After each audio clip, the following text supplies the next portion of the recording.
အားလုံးပဲမင်္ဂလာပါရှင်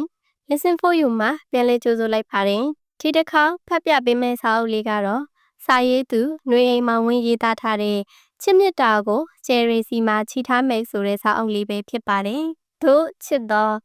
ကိုသူ့ကိုစတွေ့တော့ကိုက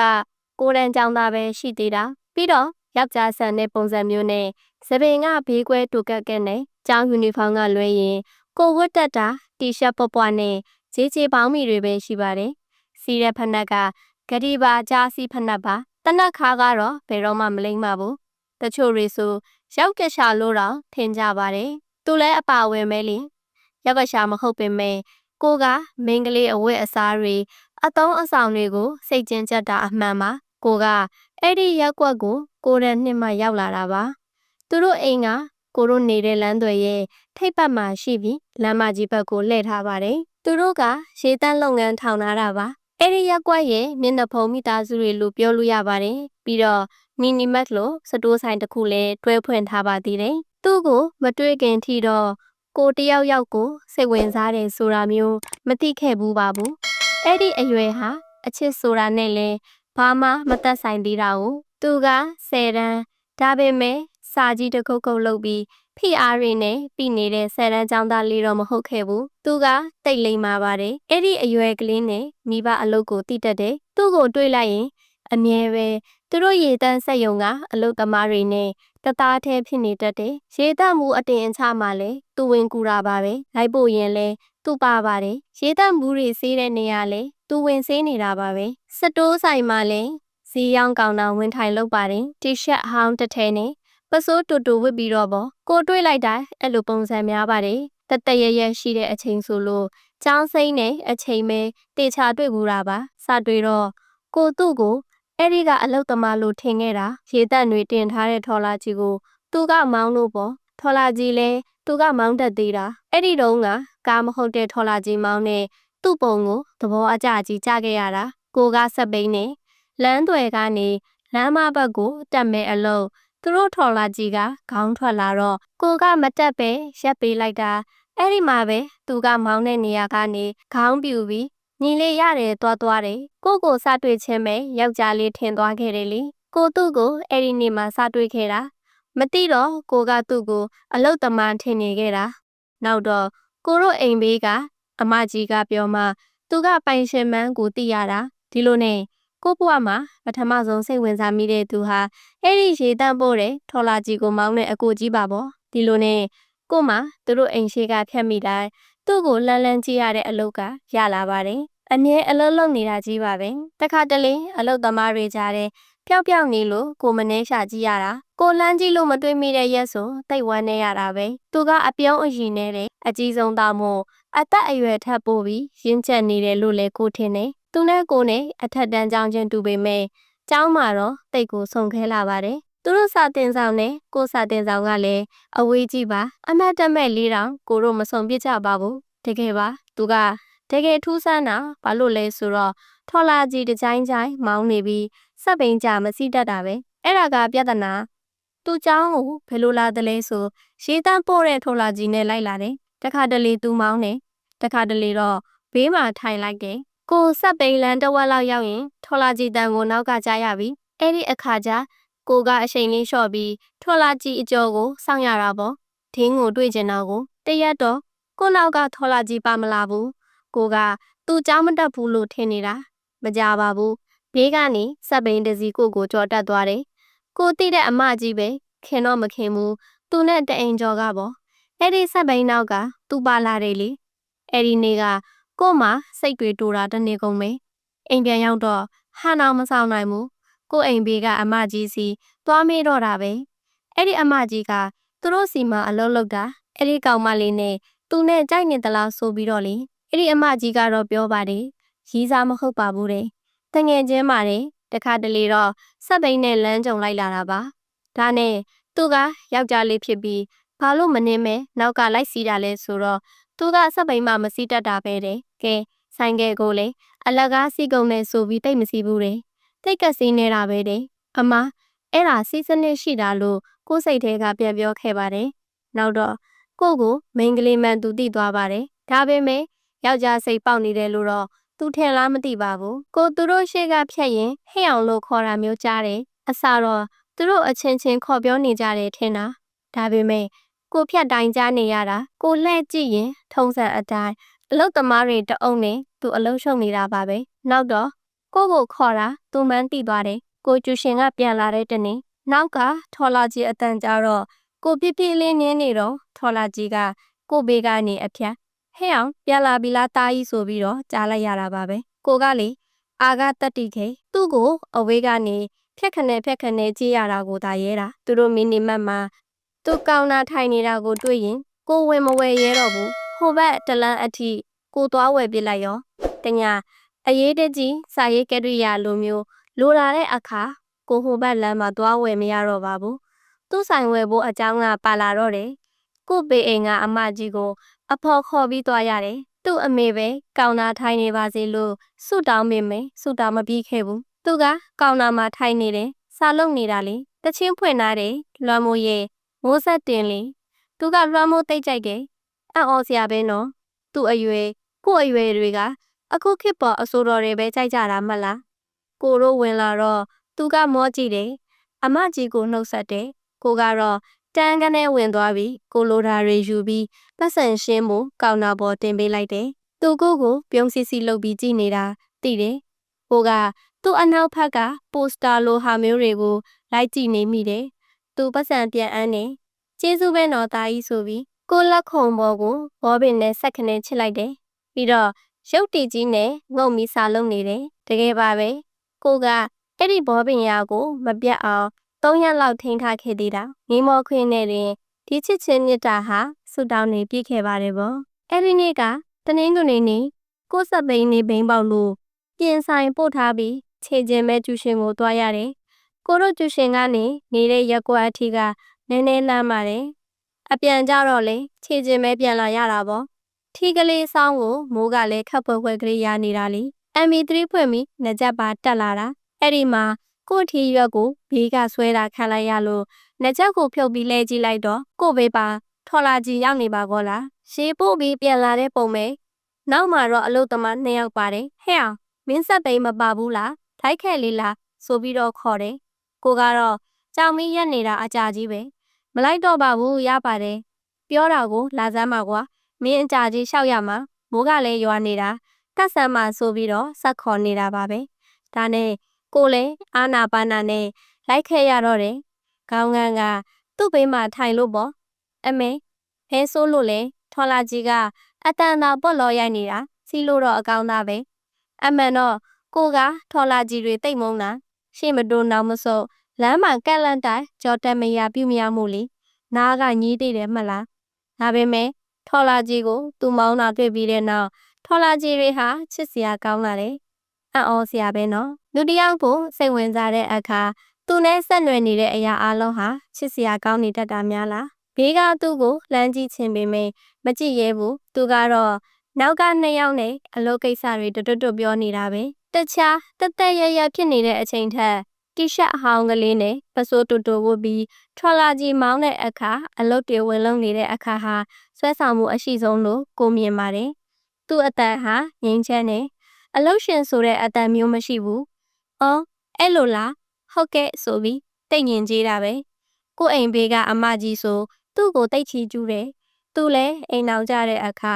သူ့လိုသားတစ်ယောက်တောင်လိုချင်နေတဲ့လေ။သူ့ညီကလေး2 ယောက်အတွက်လည်းသူပဲဥဆောင်လုပ်ကင်ပေးတာတယ်။ပညာရေးကျန်းမာရေးအစားလက်သိမ်းညက်တာရေချိုးတာထမင်းခူးကျွေးတာကအစားသူ့အမေလှည့်ကြည့်စရာမလိုအောင်လိမ္မာနိုင်နေတဲ့လေ။အတွေးတွေများနေတော့မင်းကောင်မလေးကချောတယ်နော်သူကကိုပတ်တစ်ချက်လှည့်ကြည့်ပြီးပြောတယ်ဟမ်သူဘာတွေပြောနေတာပါလဲကိုမဘဲကကောင်မလေးရှိလို့တော့ဟမ်ဘာကြီးကိုတော့ကိုကပြန်မေးတော့သူကရီးတယ်အမေသူ့မှာပချိုင်ရှိတာကိုခုမှသိတယ်အမေမသိချင်အောင်စောင့်နေရလားခိုးတစ်ဘက်ကမုတ်စေးတမ်းပါလေဟိုက်တေစမ်းအခုမှသူပြောတာကိုသဘောပေါက်သွားတယ်အရင်တစ်ဘက်ကကိုနဲ့ကိုတငယ်ချင်းမုတ်စေးတမ်းကအထွတ်သူကအလားမျက်နှာချင်းဆိုင်တွေ့ပါရောကိုတငယ်ချင်းကကိုသူ့ကိုစိတ်ဝင်စားနေတာကိုသိတယ်သူ့ကိုလည်းလမ်းမြင်ရောမပြောမဆိုကိုပါကိုရုတ်တရက်နမ်းလိုက်တယ်လေသူမြင်သွားတဲ့ပုံပဲအဲ့ဒီဟာလေးကြောင့်ကို တွန်ဝိုင်းလို့သူပို့ပြီးမြင်သွားပြီထင်ပါရဲ့အဲ့ဒါကျွန်တော်ကောင်ကလေးမဟုတ်ပါဘူးတငယ်ချင်းပါလို့ပြန်ပြောခဲ့ပေမယ့်သူကအော်တငယ်ချင်းကိုဆိုပြီးပြုံကြီးလုံနေတော့တာပဲမယုံမှုဆိုတဲ့သဘောပေါ့ပြီးတော့မန္တလေးသူမပြောက်တဲ့ကိုကကျွန်တော်လို့သုံးမိလိုက်သေးတယ်လေအခုသာထော်လာကြီးပေါ်ကဆင်းပြေးပြီးအဲ့ဟာမလေးကိုတစားစီလွတ်ပစ်ချင်တော့တာပဲဆင်းကအနီးကျပြောသေးတယ်ငါမင်းကိုထော်လာကြီးနဲ့လမ်းကြုံခေါ်တယ်နော်မင်းဆက်ပိန်နေကြလမ်းကြုံရင်ငါ့ကိုပြန်ခေါ်ရမယ်တဲ့ဟင်ဘလို့ပါလားသူ့ထော်လာကြီးကိုကအတင်းတက်စီးတာလည်းမဟုတ်ကိုလေးသူ့ကိုဆက်ပိန်နဲ့လမ်းကြုံခေါ်ဖို့အကြောင်းမရှိတော့ပါဘူးဒါပေမဲ့လေဝစ်ကြီးတန်းကြီးဟုတ်ကဲ့လို့ပြန်ပြောခဲ့လိုက်တယ်ထူးဆန်းတဲ့ကံတရားဆိုတာတိတ်ကိုထူးဆန်းခဲ့တာပဲသူကလမ်းလျှောက်ရင်ခါကိုင်းနေအရက်ရှည်ပေမဲ့လမ်းလျှောက်ရင်စမတ်မကြဘူးပြောရမလားပဲကုတ်ချောင်းချောင်းပုံစံမျိုးဖြစ်နေတာပေါ့အဲ့ဒါလည်းကောင်းပါတယ်ဘာဖြစ်လို့ဆိုအဝေးကြီးကတော့ခက်ကိုင်းကိုင်းလမ်းလျှောက်ပုံကြောင့်သူ့ကိုတန်းမမိနေလို့ပဲလေတခါတလေကြောင်းစင်းရင်ကိုသူ့ကိုဘယ်မှာတွေ့တယ်မှလဲကျောင်းရှိက9တန်း6တန်းကလေးတွေအုံနေတဲ့ကားတွေကစားစရာတွေခင်းရောက်တဲ့ဆိုင်မှာသူ့ပေါင်းဝင်ရွေးနေတာပဲလေတခါတလေကျဂျုံနဲ့လုတ်တဲ့အယုတ်ဆိုင်မှာတခါတလေစက်ပြာဖို့ပေါင်းရောင်းတဲ့နေရာမှာအမကြီးကပြောမှုတာကိုတတိယသွားတယ်သူ့ညီကလေးတွေအတွက်တခုခုဝယ်မလာပေးတဲ့နေမရှိဘူးတဲ့တရက်ကြကိုတို့ကျောင်းမှာစာကြည့်တိုက်ကစာအုပ်ငါးဝင်ကတ်ကလေးတွေရပါတယ်ကိုကတော့တွားငှားဖို့အစီအစဉ်မရှိပါဘူးကိုအိမ်ကကိုအဖေရဲ့စာအုပ်စင်မှာဖတ်စရာတွေပုံလို့ဒါပေမဲ့တငယ်ချင်းဖြစ်သူတခါကကိုပါကိုသူ့ရှိမှနမ်းလိုက်တဲ့ငမွေတို့မကတွားကျင်တာတပိုင်းသိနေတော့ကိုအဖော်လိုက်ပေးရပြန်တယ်ကန်တရားဟာစမ်းကြဲပါတယ်လို့မပြောဘူးလားကြည်လေစာကြည့်တိုင်းမှာစာအုပ်ငါးစရင်မှတ်တဲ့သူကသူဖြစ်နေတာကျောင်းစာကြည့်တိုက်ကိုပင်မမတီသူဟာသူတို့မိသားစုလို့ကိုနောက်တော့သိရပါတယ်ကိုတို့ဝယ်လာတော့သူကစာဖတ်နေရကမောကြည့်တယ်ကိုတလဲကိုတငယ်ချင်းကိုတလဲကြည့်ရင်ပြုံးစီစီလုပ်နေတာသိတယ်သူကငမွေတို့ကကိုရီစာလို့ထင်နေတာကိုချောင်းတစ်ချမ်းဟန်ပြီးစာအုပ်လာငှားတာလားဟဲ့အောင်နဲ့မဟုတ်ဘူးအဖော်လိုက်ပေးတာလို့ပြောတော့လေရီးနေပြန်ရောဘာလို့ကိုရှိမှခဏရီးပြုံးနေတာပါလိမ့်နော်ကိုတငယ်ချင်းနဲ့ကိုလည်းစာအုပ်စင်တွေဘက်ကိုထွက်လာခဲ့တယ်ကိုတငယ်ချင်းကတော့တခွေကြိတ်ရီနေတယ်ကိုသူ့ကိုဆွဲစိတ်ပြီးဒီနေ့တော့မမွေနဲ့နော်ဒီတစ်ခါငါဆွဲထုတ်မှတိလာလို့ပြောလိုက်တယ်ကျေးဇူးရှင်ကသူ့လိုချင်တာတွေလည်းရွေးပြီးရော့နေမဲမှတ်ခဲ့လိုက်ငါအပြင်မှာစောင့်နေမယ်ဆိုပြီးစာအုပ်တွေလက်ထဲထိုးထည့်ပြီးအပြင်ကိုထွက်သွားပါလေရောကိုမမနေအားတင်မီသူ့စပွဲစီပြန်သွားစာအုပ်တဲ့သူ့မျက်နှာကိုမကြည့်အနောက်ဘက်ကဘီရိုထဲကစာအုပ်တွေကိုစိတ်ဝင်စားကြအောင်ဆောင်ပြီးတော့အပြူအပြဲကြည့်နေရတာပေါ့သူစာအုပ်ငုံမှတ်နေတဲ့အချိန်သူ့ကိုခိုးကြည့်လိုက်တယ်အမလေးမှောင်ကိုလို့ရတယ်လို့ပါပဲဘာမှမသိနားမလဲတဲ့တင်းကဗီဒီယိုတွေကစာအုပ်တွေငှားချင်လို့လားအဲ့ဒီကဟာဆိုចောင်းသားကပ်ပေးခဲ့ရမှာတယ်နောက်တစ်ခါចောင်းသားကပ်ယူလာခဲ့လေတယ်တကယ်တော့အဲ့ဒီဗီဒီယိုတွေကစာအုပ်အတော်များများကိုအဖေစာအုပ်စင်မှာရှိနေတာဟုတ်ကဲ့ဆိုပြီးစာအုပ်တွေလှမ်းအယူမှာဒုတိယအကြိမ်ကိုလက်ခုံကိုဝေါ်ပင်နဲ့ချစ်လိုက်ပါရော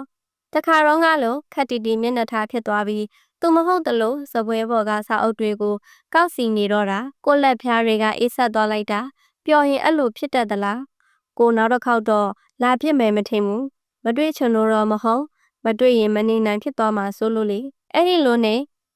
ဒုတိယမြောင်ဘောပင်ချေရလေးကိုတတာလုံနေခဲ့ပြန်ရောတတ်နိုင်ရင်ပလင်းလေးထဲထည့်ပြီးတင်ထားခြင်းတဲ့အထီပါပဲတရက်ကိုအိမ်ရှိဘက်ကနေထော်လာကြည်တန်ကြားတယ်သိတယ်မလားကိုကလည်းထော်လာကြည်အတန်ဆိုတာနဲ့အိမ်ရှိဘရင်ပေါက်ကိုအမြန်နှုံးနဲ့ရောက်သွားရောပဲအမလီကိုရောကမောင်းလို့ခလေးရီတအုပ်ကအနောက်ကဟေဟာနဲ့ပြောလို့ပေါ့ကိုတို့အိမ်ရှိဘက်ကအာကစားကွင်းလိုကွင်းကျယ်ကြီးတစ်ခုရှိတယ်အဲ့ဒီပတ်လေအိမ်တွေရှိမှကွန်ကရစ်ခင်းထားတာပေါ့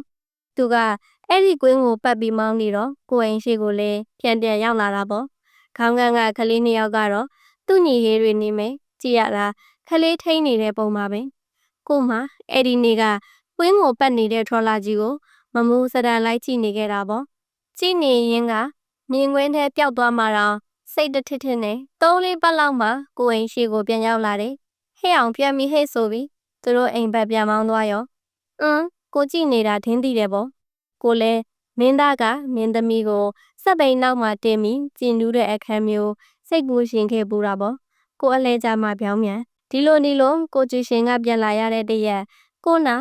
ကယ်ရီယာကိုအဆွဲခံရတာမို့ကိုစက်ပိန်ပေါ်ကခုံစင်းရအောင်ကိုအာကောင်တွေ၆ကပ်လာရောကယ်ရီယာကိုဆွဲပြီးရီးပြနေတယ်လေဟဲ့အောင်ပြန်မလားမလိုက်ခဲ့မင်းတော့တယ်အာကယောက်ျားလေးမင်းနဲ့မင်းကလေးနင်းတဲ့စက်ပိန်ကိုအနောက်ကထပ်တီတီလိုက်စီခြင်းသေးတယ်အော်သူကကိုယောက်ျားလေးလိုမြင်နေတာကိုကျွန်တော်မနိုင်ဘူးထင်တယ်ပေါက်တော့ဘလို့လုံးမလဲလို့မေးတော့ရတယ်တဲ့သူကတော့ရတာပေါ့ကိုလာတက်ဆက်တုံနေတဲ့လက်တွေနဲ့စက်ပိန်ဟန်တယ်ကိုဘလို့ကြိုက်စီးရမယ်မသိတာအဲ့ဒါနဲ့သူကိုစက်ပိန်ငယ်တင်လာရောရှိရတယ်ကိုစက်ပိန်ကနေတော့သူ့ခြေထောက်ကမြေကြီးနဲ့တိုက်နေမှာကွေးထားရဲ့လေခြေထောက်ကညောင်းပါလေဒီတော့မြေကြီးနဲ့ဟော့ဖွာလေးတိုက်လာတယ်မှတ်ပလားနဲတောင်နေသေးတယ်ကိုမှမနေတတိထားနေနေရင်ကကြိတ်ရင်မိသေးတယ်မင်းစက်ပိန်ကပုလိုက်တာကွာတယ်အဟတကယ်တော့ကိုအရက်ကပူလေးမို့စက်ပိန်အနှိမ်ကလေးပဲတမင်ဝဲထားတာလေမင်းအရက်ကပုလိုက်တာနော်လို့မပြောတာကျေးဇူးတင်ရမလို့ကိုလည်းပဲစက်ပိန်ကမပူပါဘူးအကိုအရက်ကသာပုံမှန်မဟုတ်တာလို့ပြောတော့အတန်ထွက်ပြီးရှိတယ်လေအချစ်ဆိုတာတစုံတယောက်ရဲ့ရှိတဲ့လေးထဲမှာလည်းရှိနေတတ်ပါသေးတယ်ငငယ်လေးထိုင်လိုက်မလာပါဘူးစကားတိတ်များတယ်ကိုတို့ဘိုးတန်းကကြပြလက်ရွေးစင်မှာဘဲကြပြကိုကြိုက်တယ်လေတဲ့စကပြေမှာကိုဘဲအကြောင်းကိုစိတ်ဝင်စားဆုံးလဲတဲ့ဘရောက်ရှူဝါကြပြကိုကြိုက်တယ်ဆိုတော့သူကဆရာဇော်ကြီးရဲ့ကြပြတွေအကြောင်းတမေတမောပြောနေပြန်တယ်အာမိတ်ကိုကြိုက်တယ်ဆိုတော့သူလဲကိုရန်တော်ကအာမိတ်အကြောင်းတင်ပြီးငိုခဲ့ပူကြောင်းသူ့အိမ်ကဖေးကလေးကိုလည်းကိုကယူဆိုင်ဖြစ်ကြောင်းပြောပြပါတယ်ဘဝမှာကိုအဖေပြီးရင်စာပေအကြောင်းပြောပြဘူးသူဟာသူပါပဲကိုလေးတကယ်လေးစားမိသွားတာ16နှစ်သားဟာအရွယ်နဲ့မလိုက်အောင်စာရီဖတ်ထားတာကိုတကယ်ပြောပါတယ်ကိုပေါ်တရင်တနည်းနဲ့စကားတွေပြောပေးနေလို့လေကိုလည်းသူ့ကိုတိတ်မကြောက်တော့သလိုပဲအဲ့ဒါပြီးတော့ပြောသေးတယ်ငါစက်ပိန်စီတင်ပြီးရင်မင်းကိုပြန်တင်နေမှမယ်တားကြည့်ရတယ်အခုထိစက်ပိန်စီတက်သွားပြီလားမတက်သေးဘူးလားတော့မသိပါဘူးပြန်ရောက်တော့သူ့လည်းအိတ်ထဲကနေဂျက်ဝေဖာ2ခုထုတ်ပေးသွားလေဟဲ့အဲ့ဒီဝေဖာလေး2ခုဟာအရေးပြောမှုတက်တဲ့အထိကိုအန်ဆွဲလေးထဲမှာရှိနေခဲ့ဘူးတယ်အချစ်ကကိုမစားရက်ခဲ့တဲ့ဂျက်ဝေဖာတွေလို့မတက်သွားနိုင်တာတော့ကိုအဲ့ဒီအချိန်ကမသိခဲ့ပါဘူးကိုလည်းသူ့ထော်လာကြီးကိုတစ်ခါစီးပြီးသူလည်းကိုစက်ပိန်နောက်ကလိုက်စီးပြီးအဲ့ဒီနောက်ပိုင်းမှာကိုနဲ့သူနဲ့ပူခင်သွားတယ်ထင်ရပါတယ်ကိုကတော့သူခင်မင်နာထက်ကိုစိတ်ဝင်စားနေတာဖြစ်ပေမဲ့သူကကိုယောက်ျားစိတ်ပေါက်နေတဲ့တွန်မိုင်းလေးတယောက်လိုပဲထင်ပြီးညီလေးတယောက်ကိုခင်တယ်လို့ချစ်တယ်လို့မျိုးဆိုတာတိတ်ငင်းချမ်းနဲ့သူ့မြောင်ငုံတွေကိုကြည့်ုံနဲ့ကိုသိပါတယ်ဒါလည်းကောင်းပါတယ်လေကိုသာမိန်းကလေးပုံစံနူးနူးညံ့ညံ့ဖြစ်နေရင်သူနဲ့ရင်းနှီးလာမှာမဟုတ်တော့ကိုအိမ်ကိုပထမဆုံးသူရောက်လာတော့ကပေါ့တမင်လာလေတာမဟုတ်ပါဘူးရေလာပို့ပေးတာပါကိုအိမ်ရှိခန်းကအဖေရဲ့စာအုပ်စင်ကြီးကိုတမျက်တနုံငင်းမောကြည့်နေခဲ့တဲ့ပုံလေးဟာတိတ်ချစ်စရာကောင်းတာပါပဲဘာစကားမှမပြောပဲကြာကြီးငေးကြည့်နေခဲ့တယ်ဆိုတော့ဟဲ့အောင်အရန်ခန့်တာပဲနော်မင်းမဒီလိုစာအုပ်စင်ကြီးရှိမယ်လို့မထင်ခဲ့ဘူးကူမင်းလဲစာအုပ်ဖတ်တယ်လားတဲ့ဖတ်ပါတယ်ဒါပေမဲ့ဒါတွေကအဖေစုဆောင်ခဲ့တာအဖေစာအုပ်စင်မှာလို့ပြောတော့မင်းကန်ကောင်းတာပေါ့မင်းမဒီလိုအဖေမျိုးရှိတာဆိုပြီးပြောတယ်ကိုမျက်နှာကိုတော့မကြည့်ပါဘူးစာအုပ်ကလေးတွေကိုလက်ချောင်းကလေးတွေနဲ့ဖြည်းဖြည်းချင်းထောက်ပြီးတေချာကြည့်နေတာကိုကတော့သူ့ဘေးကရဲ့ရင်သူ့ရဲ့ဘေးဆောင်မျက်နှာထားလေးကိုငေးကြည့်နေတာကိုမှအဲ့ဒီကျဲကလေးရဲ့တောက်ပမှုထဲမျောနေတော့စက်ခနဲ့သူကကိုဘက်ကိုလှည့်လာတယ်ကိုလည်းစက်ခနဲ့ဆိုသလိုရောင်ပြီးစာအုပ်စင်ပေါ်ကစာအုပ်တအုပ်ကိုဆွဲယူလိုက်မိကောဟဲ့အောင်ဆိုပြီးခေါ်တယ်ဘာတော့ဆိုတော့ဗျားလို့ထူးတယ်အောင်မကိုများသူ့ညီတွေနဲ့ရွယ်သူမှတ်နေလားမသိဘူးကိုလည်းစိတ်ရှုံရှုံနဲ့ခေါင်းကုပ်ပြီးဗျာလို့ထူတော့မှခြေစီနက်နက်ကြီးပြုံးသွားတယ်အန်ဒီရောတယ်ကိုအမေကိုမေးတာကိုကမိဖို့ဘက်ကိုဆက်ပြလိုက်တော့သူမိဖို့ထဲဝင်သွားတယ်ကိုလည်းသူ့နောက်ကလိုက်သွားရောအန်ဒီကျေးဇူးပြုပြီးစာအုပ်လာငါရစေတယ်ကိုအမေဆိုတာကလည်းဘေးအိမ်ကအမကြီးရဲ့အပြောတွေကြောင့်သူ့ကိုကြွေစင်းနေတာမှတ်လားဘာပြောကောင်းလိမ့်မလဲရတာပေါ်သားရဲ့လာငါးပါတားကြိုက်တာယူခတ်ပါတယ်ကဲဟိုတယောက်မှတပြုံပြုံနဲ့မို့တပိတ်တာလောက်ရတဲ့မျက်ခွက်ကြီးဖြစ်သွားရောပြီးတော့ငါမှလည်းစာအုပ်တွေရှိတယ် င်းဖတ်ပြီးသားလဲဖြစ်ချင်းဖြစ်နေမှာမဖတ်ရသေးဘူးဆိုရင်လဲငါပေးဖတ်ပါမယ်တဲ့စိတ်ချပါကိုဘလောက်ခတ်ထားပြီးသားဖြစ်နေပါစေသူ့စာအုပ်တွေမို့တမင်ကိုငှားဖတ်အောင်မလို့တွေးနေမိတယ်ကိုအတွင်းနဲ့ကိုပြုံးနေတာသူ့လက်ချောင်းကလေးတွေကိုစပယ်ခတ်တူတူတွေကိုထိုးခွာပစ်လိုက်မှသတိဝင်လာတော့တယ်တကယ်တော့ကိုစပင်တွေလေးတိုက်လို့ပုံပြက်ရင်တော့ကိုတိတ်ဆိတ်ဆိုတာကိုတငယ်ချင်းတွေသာဆိုကြောထုခံရတာခဏခဏပဲအခုကြကိုစိတ်တဲ့ပန်းနေပွင့်သွားတယ်ထင်ရတယ်အချစ်ကတိတ်နစ်နာလိုက်လို့နေနော်ဟာဗျာကေပြတ်တယ်ဆိုပြီးကိုစပင်တွေကိုပုံကြအောင်ပြန်လုံးနေတယ်ကိုကြည့်ပြီးမင်းတော်တော်လှချင်တဲ့ကောင်ဆိုပြီးရင်နေခဲ့သေးတယ်အဲ့လိုမျိုးစာနာလို့ရတဲ့အထိကိုတို့ခင်နေကြပြီပေါ့ဒါနဲ့မင်းဖေဖေရောတယ်ကိုအဖေကကိုရှစ်တန်းလုံးကဆုံးသွားပြီဖြစ်ကြောင်းကိုအဖေဟာဗကြီးတိတ်ကျွမ်းကျင်ကြစာသမားပေသမားကြီးဖြစ်ပြီးတိတ်အတွေးခေါ်ကောင်းတဲ့သူဖြစ်ကြောင်းပြောပြတော့မင်းအတွက်စိတ်မကောင်းလိုက်တာမင်းဖေဖေဟာတိတ်နှမျောစရာကောင်းတာပဲဆိုပြီးညူရီတဲ့မျက်ဝန်းတွေနဲ့ကိုပြောခဲ့ပါတယ်အချစ်ကအဲ့ဒီနှွေးထွေးတဲ့မျက်ဝန်းညိုတွေထဲမှာတတတာခိုလုံခြင်းမိတဲ့စိတ်အလုံးစုံလေးဖြစ်ခဲ့သေးတယ်သူကတကယ်ဖျားစု16နှစ်သားအခုခေတ်လက်တလောနာမည်ကြီးအဆိုတော်တွေကိုမကြိုက်ဘူးရပင်တွေလည်းမကြိုက်ဘူးအဲ့ဒီအစားလွှမ်းမိုးကြိုက်တယ်ဆိုင်းတီဆိုင်ကြိုက်တယ်ထူအိမ်သိန်းကြိုက်တယ်မာရင်းစာကြိုက်တယ်ကိုနဲ့စကားပြောရင်ထူအိမ်သိန်းရဲ့ຫນွေဦးကငေါ်တချင်းကိုခတ်တိုးတိုးလေးညီးနေတတ်သေးတယ်အဲ့ဒီမပြီးမပြင်းတချင်းကလေးဟာကိုစိတ်ကိုချီနိုင်တဲ့ကြိုးလဲဟုတ်တယ်ဂီတာတို့ပီယာနိုတို့တယောတို့စိတ်ဝင်တစားတီးကြတင်ကြတဲ့အချိန်မှာ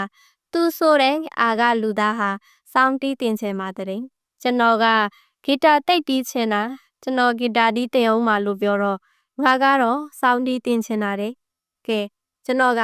သူ့နောက်နေတဲ့ထင်ပြီးမျက်မှောင်ကျုပ်ပြီးကြည့်နေတော့သူ့ရဲ့မျက်လုံးကလေးတွေကိုထောက်ကပ်ပြီးဗာလေငါ့ကိုကြောင်တယ်လို့ပြောချင်တာမလားတကယ်ပြောတာကွာငါတကယ်စောင်းတီးတက်ချင်တာတဲ့သူက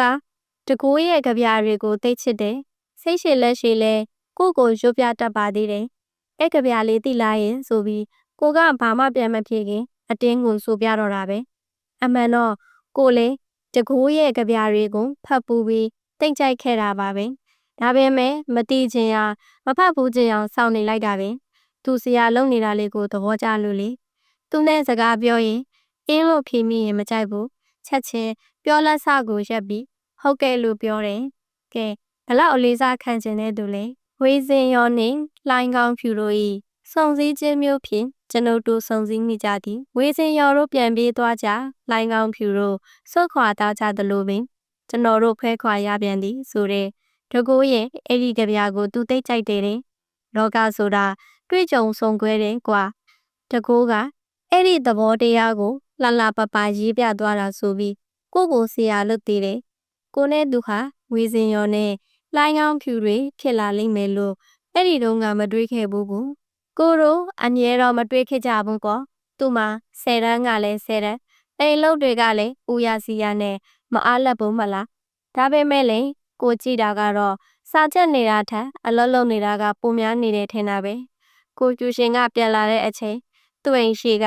ကိုစပိန်လေးဖြတ်သွားတိုင်းဘယ်လောက်အလုံးလုံးနေပါစေအဲ့ဒီအေးချမ်းတဲ့မျက်ဝန်းလေးတွေနဲ့ကိုလှမ်းကြည့်ရင်ယုံမြတတ်ပါတယ်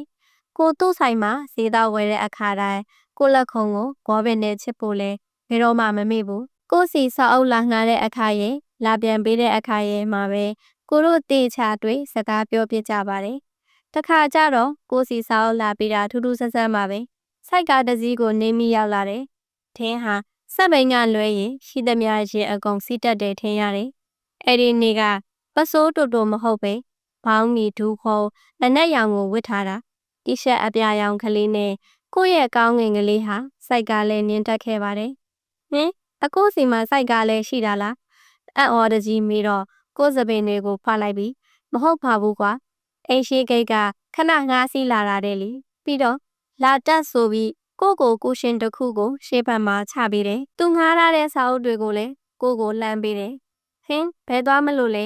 ကျွန်တော်ကဘယ်လိုက်ရမှာတော့လို့မေးတော့မင်းကိုမုန်းလိုက်ဝယ်ခြင်းမလို့တဲ့လေစိုက်ကားနဲ့သွားမှာဟုတ်လားဆိုတော့အေးလေဘာလို့လဲမင်းကစိုက်ကားစီးရမှာရှက်လို့လားတဲ့ကိုလည်းဘာမှပြန်မပြောပဲစိုက်ကားပေါ်တထိုင်ပြစ်လိုက်တော့တယ်ငါတို့ဈေးထိတ်ကမဟုတ်ဟင်ကသွားစားကြမယ်အဲ့ဒီကလက်ရတိတ်ကောင်းတာ ဒါနဲ့အကိုကရှိသမျှဘိန်းတက်ရင်တွေတဲ့အကုန်စီးတက်ပြီးစက်ဘိန်းကြတော့ဘာလို့မတင်တာလဲလို့မေးတော့သူကြီးတယ်အဲ့ဒါအကြောင်းရှိတယ်ကွာငငယ်တုန်းကစက်ပိတ်စီးတင်တော့ငါပေါ့ညောင်းနဲ့လိမ့်ကြပြီးရွှေရိုပင်ကွာကြမှာညက်နေခဲ့တာကြားတဲ့အချိန်ကတော်တော်ပြင်းတာအဲ့ဒီနေ့ကစပြီးငါစက်မတင်ချင်တော့တာပဲကိုလေးအတန်ထွက်အောင်ရီးမိတော့ဟာဟဲ့အောင်အဲ့လောက်မရီးနဲ့လေလူကိုရှက်အောင်လို့တယ်ပြီးတော့ဘာပြောတယ်မှတ်လဲဘိန်းတက်ရင်မှန်သမျှမစီးတတ်ပါဘူးကွာလေရင်ချမ်းပါသေးတယ်တဲ့ဆယ်တန်းကျောင်းဆောင်မွေးပွဲဒီကလာတဲ့အချိန်ကြာသူ့ကိုတွေ့မြင်ရဖို့ကခက်လာရောကျောင်းလဲတိတ်မတက်ရတော့ဘူးအလုပ်တွေလဲနားပြီးစာလုပ်နေရတာပေါ့ထော်လာကြီးတကြိုင်းလဲမလုံနိုင်ရှာအဲ့ဒီတော့ကိုရဲ့စက်မိန်ကလေးသူ့အိမ်ရှိကဖြတ်တဲ့အခါသူ့ကိုမတွေ့ရတော့ဘူးစာအုပ်ခတ်တာလဲနာရတာမို့ကိုစီစာအုပ်လာမငါဖြစ်တော့ဘူးကိုမသူ့ဆိုင်ကိုဈေးဝယ်သွားတဲ့အချိန်လေးပဲတွေ့ရတယ်သူခမကောင်းသားမထိုင်ရင်စာချက်နေလေရဲ့ဒါပေမဲ့လည်းနေတိုင်းတော့ကိုပဲရောက်ပါမလဲကိုရောက်တဲ့အချိန်တိုင်းတော့ရက်ပြီးကိုနဲ့စကားပြောတယ်ကိုလက်ခုံကိုဘောပင်နဲ့ချစ်ပြီးမှမင်းပြောင်းနေလိုက်တာစာမွေးပွဲနီးလို့သာမင်းစီမရောက်ဖြစ်တာငါမင်းကိုတတိရတယ်ကွာဆိုပြီးပြောတော့ဒီကလူမှာလက်ဖြားတွေပလိုင်းကြီးအေးလာပြန်ရောအကိုစာတွေရပြီလားလို့မေးတော့မျက်ခုံးကိုတစ်ချက်ပင်းပြပြီးမင်းဘလို့ထင်လဲတဲ့ဘာလဲသူစာရတာမရတာကို့အထင်နဲ့ဘာဆိုင်နာမှတ်လို့ဟာကိုစာရလားမရလားကိုဘာကိုမသိဘူးလားအကိုယူနေလားလို့မေးတော့ရီးပြီးတော့ကိုလက်ကိုဘောပင်နဲ့ထက်ချစ်ပြန်ရောငါကအနည်းဆုံး40လောက်လိုချင်တာအဲ့ဒါငါလောက်နိုင်မယ်လို့မင်းထင်လားငါရအောင်လောက်နိုင်မယ်လို့မင်းယုံလားလို့သိချင်တာဖြေစမ်းပါတယ်အေးချမ်းတဲ့မျက်ဝန်းနေနဲ့ကိုကြည့်ပြီးကိုအဖြေကိုစောင့်နေတယ်လက်ချောင်းကလေးတွေကဘောပင်ကိုလှည့်နေသေးတာကိုကဘောပင်ကိုလှည့်ရင်မကြိုက်ဘူးကိုတငယ်ချင်းတွေဆိုလှည့်မိတာနဲ့ကြောကိုထုလိုက်တာပဲအခုသူလှည့်နေတာကိုကြာကြည့်လို့ကောင်းလိုက်တာအော်ခက်ကုန်ပါပြီဟဲ့ငါမေးတာပြောလေသွားပြန်ပြီအခုဆိုကိုလက်ခုံမှာဘောပင်ရတွေဘယ်နှခုတောင်လဲမသိတော့ဘူးဟုတ်ကဲ့ကျွန်တော်ယုံပါတယ်အကိုကစတော်တာပဲအကိုလိုချင်တဲ့ဂုံလူးလေးခုလုံးရမှာလို့ပြောတော့ညဝန်းလေးတွေရဲ့အေးချမ်းမှုမှာအယောင်ကလေးတွေတောက်သွားတယ်မိခင်ပတ်လင်းနဲ့ကျဲကလေးကိုအဲ့ဒီအခိုက်အတန့်လေးမှာတွေ့ဖို့ခဲ့ပါတယ်တကယ်ကျေးဇူးပဲနော်မင်းကချစ်စရာကောင်းတဲ့ကောင်လေးပဲဆိုပြီးကိုစပင်ကိုလှမ်းဖွာပြီးမချိုက်ကလေးပေါ်လာအောင်ပြုံးပြီးလာကြည့်နေတယ်လေဒီတစ်ခါတော့ကိုမှသူ့ရှေ့ရနိုင်စမ်းမရှိတော့ကိုဝယ်ထားတဲ့ဗလာစာအုပ်တွေကောင်နာပေါ်ကအမြန်ကောက်ယူပြီးချက်ချင်းလှထွက်ဖို့ပြင်တော့ဟဲ့အောင်မင်းယူသွားတာငါစာအုပ်တွေလေဟဲကိုလက်ထဲပြန်ကြည့်မှကိုဝယ်ထားတဲ့ဗလာစာအုပ်တွေမဟုတ်ပါလားကိုလည်းအမြန်သွားပြန်တင်ပြီးခိုးစာအုပ်တွေကိုခမိုင်းကရန်ကောက်ယူပြီးပြေးခဲ့တော့တာပဲကိုဟာကောင်းငင်လေးတစ်ခုကြောင့်ခြေလမ်းတွေမှားခဲ့တယ်တိမ်နိုင်လေးတစ်ခုဖြစ်ခဲ့ဘူးပါသေးတယ်သူတိတ်ကြိုက်ပါတယ်ဆိုရင်တကိုးရဲ့ကြပြလေးတွေကငွေစင်ရောနဲ့လိုင်းကောင်းပြူဟာမထင်မှတ်ပဲကိုနဲ့သူဖြစ်လာခဲ့တဲ့အခါအဲ့ဒီရက်တွေဟာသူကဆယ်တန်းဆောင်မွေးပွဲဖြည့်ပြီးကိုလည်းကိုရန်ပြီးသွားတဲ့အချိန်သူကတော့ထုံးစံအတိုင်းပါပဲဆောင်မွေးပွဲပြီးသွားပြန်တော့သူ့အိမ်ရဲ့အလုပ်တွေလည်းပြန်ရှုပ်ထွေးနေပြန်ရောစာအုပ်တွေတော့တစ်ခါလာကားပြီး2ပတ်လောက်ကြာရင်ပြန်လာပြီးတတ်တယ်အဲ့ဒီခိုက်တဲ့လေးပဲကိုမှသူ့ကိုတမိတမောငေးခွင့်ရှိတယ်စာအုပ်ပြန်လာပေးတဲ့အခါတိုင်းကျက်ဝေဖာတုပ်တွေကိုကိုအတွက်ယူလာပေးတတ်သေးတယ်စာအုပ်လာပေးတဲ့အခါသူယူသွားတဲ့နေရာကိုအတိအကျမှတ်ထားပြီးအဲ့ဒီနေရာမှာပဲကိုယ်တိုင်ပြန်ထားတာတရက်ကြာကိုကရပါတယ်ကျွန်တော်ပြန်ထားလိုက်မယ်ဆိုပြီးစာအုပ်3အုပ်ကိုဒီတိုင်းလွယ်တဲ့နေရာထဲထည့်မယ်လို့တော့ကိုလက်ကဝုတ်ကိုဖြတ်ကနေလှမ်းဆွဲထားတယ်ပြီးတော့ကိုလက်ထဲကစာအုပ်ကိုဆွဲယူပြီးအဲ့ဒါသူ့နေရာမဟုတ်ဘူးလေစီကန်းတကြားသူ့နေရာနဲ့သူပြတ်ထားမှပေါ့တယ်ဘယ်ရာကိုမှပိုင်ဆိုင်မထားချင်တော့ပါဘူးသူဆရာလုပ်နေတဲ့ဒီခဏလေးကိုပဲကိုရှိသမျှခွန်အားတွေနဲ့ဖတ်တွယ်ခြင်းမိတော့တယ်ကျွန်တော်ဘော်ရာဆောင်သွားနေရတော့မယ်အကိုစကားကြောင့်ကိုတို့ထိုင်နေတဲ့အပေါ်ကမိုးထားတဲ့ဗလောက်ပင်ကအဖိုးတွေကိုငေးနေတဲ့မျက်ဝန်းတွေဟာကိုဘက်ကိုဖြတ်ခနဲ့လှည့်ကြည့်တယ်ဘလို့မင်းပေါ်တာသွားနေမှာဟုတ်လားဘဲကိုတော့မန္တလေးကိုဆိုတော့ဟာမင်းဟာကအဝေးကြီးကွာဆိုပြီးဗရပူတွေကိုပြန်ငင်းနေပြန်ရော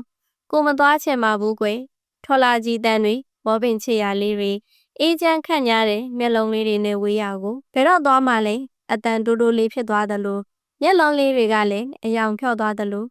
အိုးကိုစိတ်ထဲထင်တာပဲဖြစ်မှာပါနောက်တစ်ပတ်ထဲသွားရမှာပြောရင်ကိုမျက်ဝန်းနေမှာဆွဆူလာတာတတိထားမိတယ်မျက်တောင်တွေတရဆက်ခပ်ပြစ်ဟမ်ငဲ့ရည်ကျသွားလို့မဖြစ်ဘူးသူနောက်တစ်ခါကိုပြန်လဲကြည့်တယ်ငါတော့မင်းကိုတတိရနေတော့မှဟဲ့အောင်ရ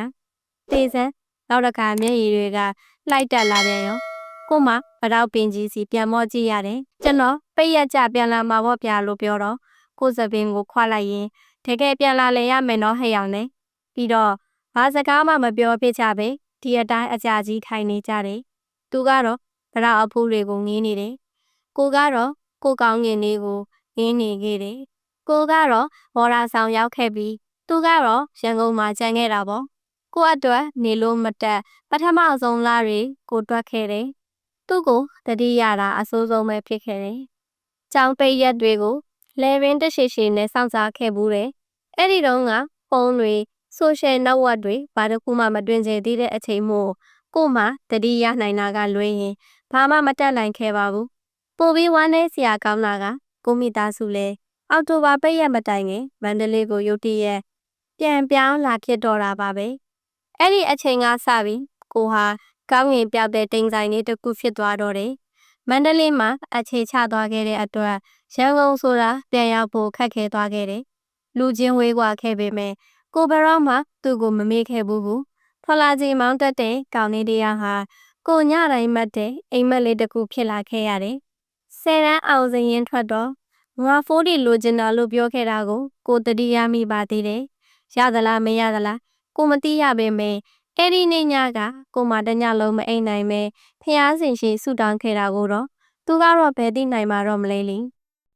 အဲ့ဒီလိုနဲ့သူနဲ့ကိုဟာနေရာဒေသတွေဝေးကွာခဲ့ကြတယ်ကိုကတော့ MUFN ကနေကြောင်းပြီးခဲ့ပြီးကုမ္ပဏီတစ်ခုမှအလုပ်ရနေပြီသူကတော့ဘာကြောင့်ဆက်တက်တယ်ဘာလုပ်နေတယ်ဆိုတာကိုမသိရဘူးဘယ်လောက်ပဲအချိန်တွေကြာကြာကိုစိတ်ထဲမှာသူနဲ့ဆုံတွေ့ခဲ့ရခြင်းဟာမနေ့တနေ့ကလိုလွေးထွေးနေတုံးပဲမန္တလေးရဲ့လမ်းတွေမှာသွားရင်လာရေးထွေလာကြည်တွေ့မိရင်ကိုဟာမျက်စိတစုံလိုက်ကြည့်နေမိတော့တာပဲတခါတလေဒီနှစ်တွေထဲပြောင်းလဲလာမဲ့သူ့ပုံစံကိုပုံခေါ်ကြည့်တယ်ဘယ်လိုမှမမနိုင်ပါဘူးအခုလောက်ဆိုတင်းငိမ်ခန့်ညားတယ်ခက်ချောချောလူငယ်လေးတူဖြစ်နေမှာပဲပန်းရောက်တန်းတဲ့လက်ချောင်းကလေးတွေအေးစက်နဲ့အညိုရောင်မျက်လုံးတွေကိုမြစ်တာတွေတဖြုတ်ဖြုတ်ကြွေကြခဲ့တယ်သူ့ပါပြင်ကပချိုက်ကလေးတွေအိုးအရာရာဟာတတိယစရာတွေတစ်နှစ်တဘိုးနဲ့ပါအဲ့ဒီနောက်တွေးမိတဲ့အတွေးကလေးကတော့ကိုအသက်မရှူနိုင်လောက်အောင်မွန်းချက်စီတော့တာပဲသူနာမှာတယောက်ယောက်ကကိုရဲ့ကောင်းငင်ကလေးအခုဆိုမင်းရင်ခွဲမှာဘယ်တိမ်တိုက်တွေမြူးနေပြီလဲအဲ့ဒီနေ့ကိုအလုပ်သစ်အတွက်အင်တာဗျူးသွားဖြေရမယ် NGO အဖွဲ့အစည်းမှာပါကိုကအလုံးလုံးဖို့မှန်ထဲမှာမြင်နေရတဲ့ကိုကြည့်ရင်တစ်ချက်ပြုံးမိတယ်ခါမှဝဲနေတဲ့သပင်ရှိတွေမြမဆက်ဆက်အင်ဂျီတွေဟာတက်ခါကသပင်တူတူကက်ကက်တီရှပ်နဲ့ဘောင်းမီပဲဝတ်တတ်တယ်တုံဝိုင်းပုံစံကောင်မလေးအသွင်ကိုဖုံးပြခဲ့ပြီးကိုသူ့ကိုတတိယမိပြန်ရောသူလည်းကိုမမှတ်မိလောက်ကိုကြိမ်ပြောရဲပါတယ်ဘယ်လိုပဲဖြစ်ဖြစ်သူ့ရင်ထဲမှာအဲ့ဒီတုံဝိုင်းကလေးကိုမမေ့သေးဘူးဆိုရင်ပဲကိုကြိမ်နဲ့နေပါတယ်လေကိုချစ်ချင်းမြတ်တာဟာတိတ်ကိုရောက်ရဲတက်ခဲ့ပါတယ်ကိုအင်တာဗျူးဖြေတဲ့နေရာကိုရောက်လာပါတယ်အောက်ကဝန်ထမ်းတယောက်ကိုမေးတော့တတိယထပ်ကိုသွားရမယ်ပြောလို့ကိုတတိယထပ်ကိုတက်ခဲ့တယ်ရုတ်တရက်ချီကိုစိတ်ကလှုပ်ရှားလာတာပထမအလောက်လာတော့ကလည်းအင်တာဗျူးဖြေရတာပဲဒီလောက်မစိုးဘူးအခုကအရန်ကိုစိတ်ဝင်စားပြီးလိုချင်နေတဲ့အလုံးမို့လားမသိချွေးတွေပါပြန်တယ်တစ်ချိန်တုန်းကသူ့ဆိုင်မှာပထမဆုံးကိုဈေးတော့ဝယ်စတော့ကခန်းစားချက်မျိုးပါနေပါအောင်ဆောက်ရက်စာတန်းတွေကိုအစုံပါရဲ့လားစစ်ခဲ့ပြီးပေမဲ့စိတ်ထဲမှာမရှင်းလို့ဖိုင်ကိုဖွင့်ပြီးတဲမဲပြန်စစ်နေတော့အဲ့ဒီမှာပဲကို့မှာတယောက်ရောက်ငယ်တိုက်မိလိုက်ပြီလေတောင်းအကွင်းနာကိုရှေ့မကြည့်ပဲရမ်းကွေးမိတာကိုဖိုင်တွေပြုတ်ကြပြီးစာရက်တွေထွက်ကြသွားတယ်ဟာတေးပါတော့အရေးတဲ့ကို့မှာတမ်းမိတဲ့သူကို sorry မပြောနိုင်ထိုင်ချပြီးစာရွက်စာတမ်းတွေအမြန်ပြန်ကောက်ရတယ်အဲ့ဒီမှာပဲလက်တော်စုံကကို့စာရွက်တွေကိုကူကောက်ပေးပါတယ်ဟင်းလက်ချောင်းလေးတွေဟာပန်းရတတိထားမှာပေါ့ဘာတွေလောနေတာလဲဒီအတန်ကိုဆက်ခနဲ့မောကြည့်လိုက်တော့တယ်ဟင်းဖះကြီးကိုရဲ့ထော်လာကြီးလေးကို ကိုယ့်ရင်ထဲကဝုံတိုင်းကျဲလာတဲ့အတန်တွေကိုယ့်လက်ထဲကိုစာရက်တွေထည့်ပေးပြီးသူကမတ်တက်ရက်လိုက်တယ်ကိုလည်းကြောင်အားနဲ့လိုက်ရက်တယ်ကိုကိုမမတ်မိပါစေနဲ့ဒီပုံစံနဲ့ကိုတမျိုးကြီးဖြစ်တယ်ကြည်စံကိုတွေးထားခဲ့တယ်လို့သူဟာတိတ်ချောနေခဲ့ပါလားမြင့်မှန်တက်ထားပေမဲ့အဲ့ဒီမြင့်မှန်ပေါင်းတွေဟာအေဂျန်နဲ့မျက်ဝန်းတွေကိုကွယ်ဝတ်မထားနိုင်ပါဘူးတစ်ချိန်ကလို့တီရှပ်အဟောင်းကလေးနဲ့ပစိုးတူတူလေးမဟုတ်တော့ဘူးနက်ပြရောင်လက်ရှိကလေးနဲ့ရောပစိုးအနက်ကလေးကိုကောင်းငင်ကလေးဟာပိုပြီးခမ်းနားလာပါတယ်ဟေးမင်းစီပြေရဲ့လားအင်တာဗျူးလာဖြေတာလားကိုမျက်မှောင်ကလေးကျုပ်ပြီးမေးတယ်ကိုသူ့ကိုငိမ့်မိနေရကချက်ချင်းမျက်နှာလွှဲလိုက်တယ်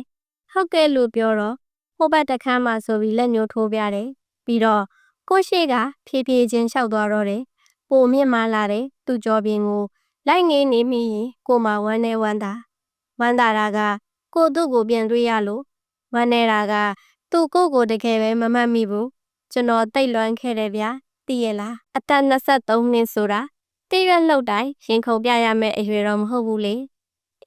တိရွက်လှုပ်တိုင်းရင်မခုန်တော့ပေမဲ့သူ့ကိုပြန်တွေ့လိုက်ရတဲ့အခါမှာတော့ကိုတိုင်ကတိရွက်ကလေးဖြစ်ပြီးကြွေခဲ့ရတာ NGO မှာကိုအလုပ်ရခဲ့ပါတယ်တကယ်တော့ကိုရမယ်လို့တိတ်မထင်ခဲ့ဘူးဘာလို့လဲဆိုရင်အင်တာဗျူးတဲ့လူကြီးတွေထဲမှာသူပါနေလို့ပါပဲဒါဆုံးခုံမှာထိုင်တဲ့အန်တီတယောက်ကအင်တာဗျူးမဲ့လူကြီးတွေကိုအစင်လိုက်မိတ်ဆက်ပေးပါတယ်သူ့အလှည့်ရောက်မှာတော့ဒေါက်တာဘသူဘယ်ဌာနကဆိုပြီးတော့သူကပြုံးတယ်လို့မပြုံးတယ်လို့နဲ့မျက်နှာနဲ့မျက်လုံးလေးတွေနဲ့ပဲအတိမတ်ပြုပါတယ်တခြားသူတွေမိတာဖြစ်နေရင်ကိုမှသူကြည့်နေတဲ့ဆိုတဲ့အတွင်းနဲ့ဘာတွေဖြေလို့ဖြေမိမှန်းမသိကိုမသိမတာတစ်ချက်တန်းကြည့်တော့ကို CV ကိုကြည့်နေတယ်ကိုနာမည်ကိုကြည့်ပြီးမှတ်မိသွားမလားဆိုပြီးစိတ်ထဲထင်သွားသေးတယ်ချက်ချင်းသတိရမိတာကကိုနာမည်အရင်ကိုသူမသိပါဘူးစခင်ကလေးကကိုရဲ့အိမ်နာမည်ညီကိုပဲခေါ်နေခဲ့တာလေကိုပြနေတာကိုနားထောင်နေရင်လဲလက်ကလည်းမော်ဘင်းကိုလှည့်နေသေးတယ်အရင်ကလိုကြည့်ကောင်းနေစေပါပဲနောက်ဆုံးလူကြီး3ယောက်မေးပြီးတော့သူ့ဘေးကအမကြီးတယောက်ကဒေါက်တာဘာမေးချင်သေးလဲဆိုတော့လုံလောက်ပါပြီကျွန်တော်မမေးတော့ပါဘူးတဲ့သူကတော့လုံလောက်ပါပြီတဲ့ကိုကတော့ဘာတွေခိမှန်းကိုမသိဘူးသူမမေးတာကျေးဇူးတောင်တင်ရသေးတယ်ဒီလိုနဲ့ကိုနဲ့သူရုံတရုံနဲ့မှအတူတူအလုပ်လုပ်ခွင့်ရခဲ့ပါတယ်သူကကိုအထက်လူကြီးပေါ့ကိုကတော့ translate လုပ်ရတာများပါတယ်သူ့ရုံခန်းနဲ့ကိုဌာနနဲ့ကနည်းနည်းချင်းဆိုင်မှာကိုမှသူ့အကြောင်းကိုလုပ်ပေါ်ကင်ဘတ်တွေစီမတိမတာပြန်ဆောင်ဆန်းခဲ့ရသေးတယ်ကိုယုံကြည်ခဲ့ရတယ်လို့10တန်းကိုသူ40နဲ့အောင်ခဲ့တယ်ဆိုတာစေတက်ကတူဆက်တက်ပြီးဆရာဝန်ဖြစ်ခဲ့တယ်ဆိုတာကို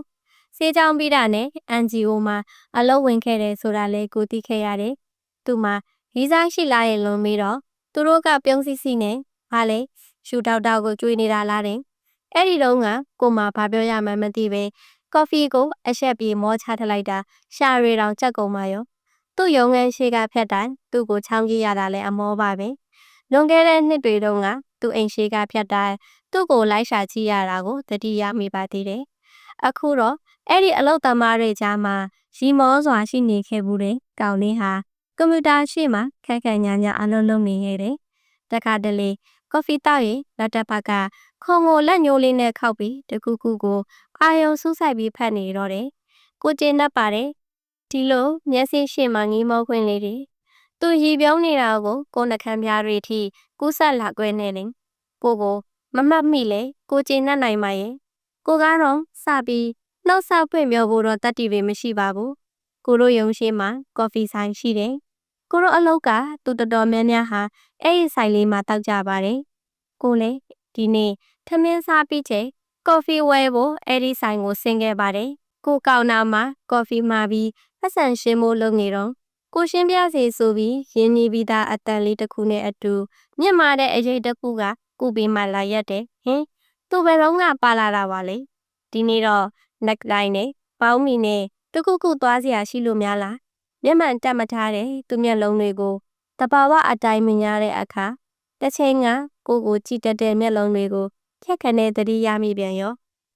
နေပါစေကျွန်တော်ရှင်းပါမယ်ဆိုတော့ခက်ရေးလေးပြုံးနေဒါပေမဲ့ကိုတိုက်ပြစီဆိုပြီးကော်ဖီမှာထားပြီးတာနဲ့ချက်ချင်းပတ်စံရှင်းလိုက်ပါတယ်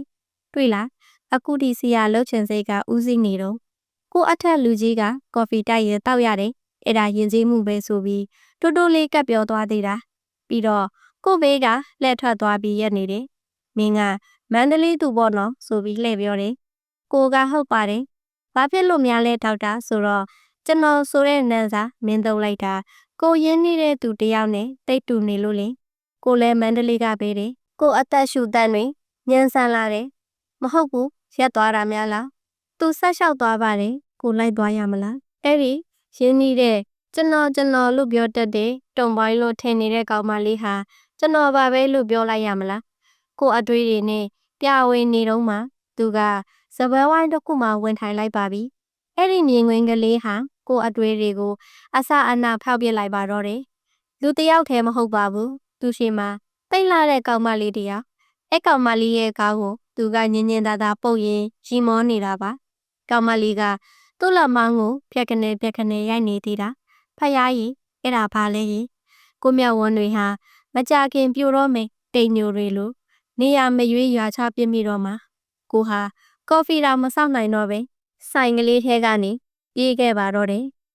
သူ့ကိုကော်ဖီဆိုင်မှာခက်ချောချောကောင်မလေးနဲ့တွဲတွေ့ပြီးတဲ့နောက်ကိုသူနဲ့မဆုံအောင်နေတယ်သူ့ရုံငန်းရှိကဖြတ်မိတိုင်းလေကိုမျက်လုံးတွေကိုသူ့ကိုမကြည့်မိအောင်ထိမ့်သိမ်းရတယ်ဒါတော့တခါတလေလေကားအတက်အစင်းမှာတွေ့သေးတာသူကတော့အပြုံးမပြတ်ဘူး Good morning စားပြီးပြီလားကော်ဖီတိုင်းလားအနည်းနှုတ်ဆက်တယ်ကိုမသာကဘာတွေပြတ်နေရတာကိုကတော့ဟုတ်ကဲ့ဆိုတာကလွဲပြီးဘာမှကိုမပြောဘူးအဲ့ဒီမျက်မှန်နန်းနန်းအောက်ကမျက်ဝန်းနေစီမှာကိုထက်ချော်လဲလို့မဖြစ်ဘူး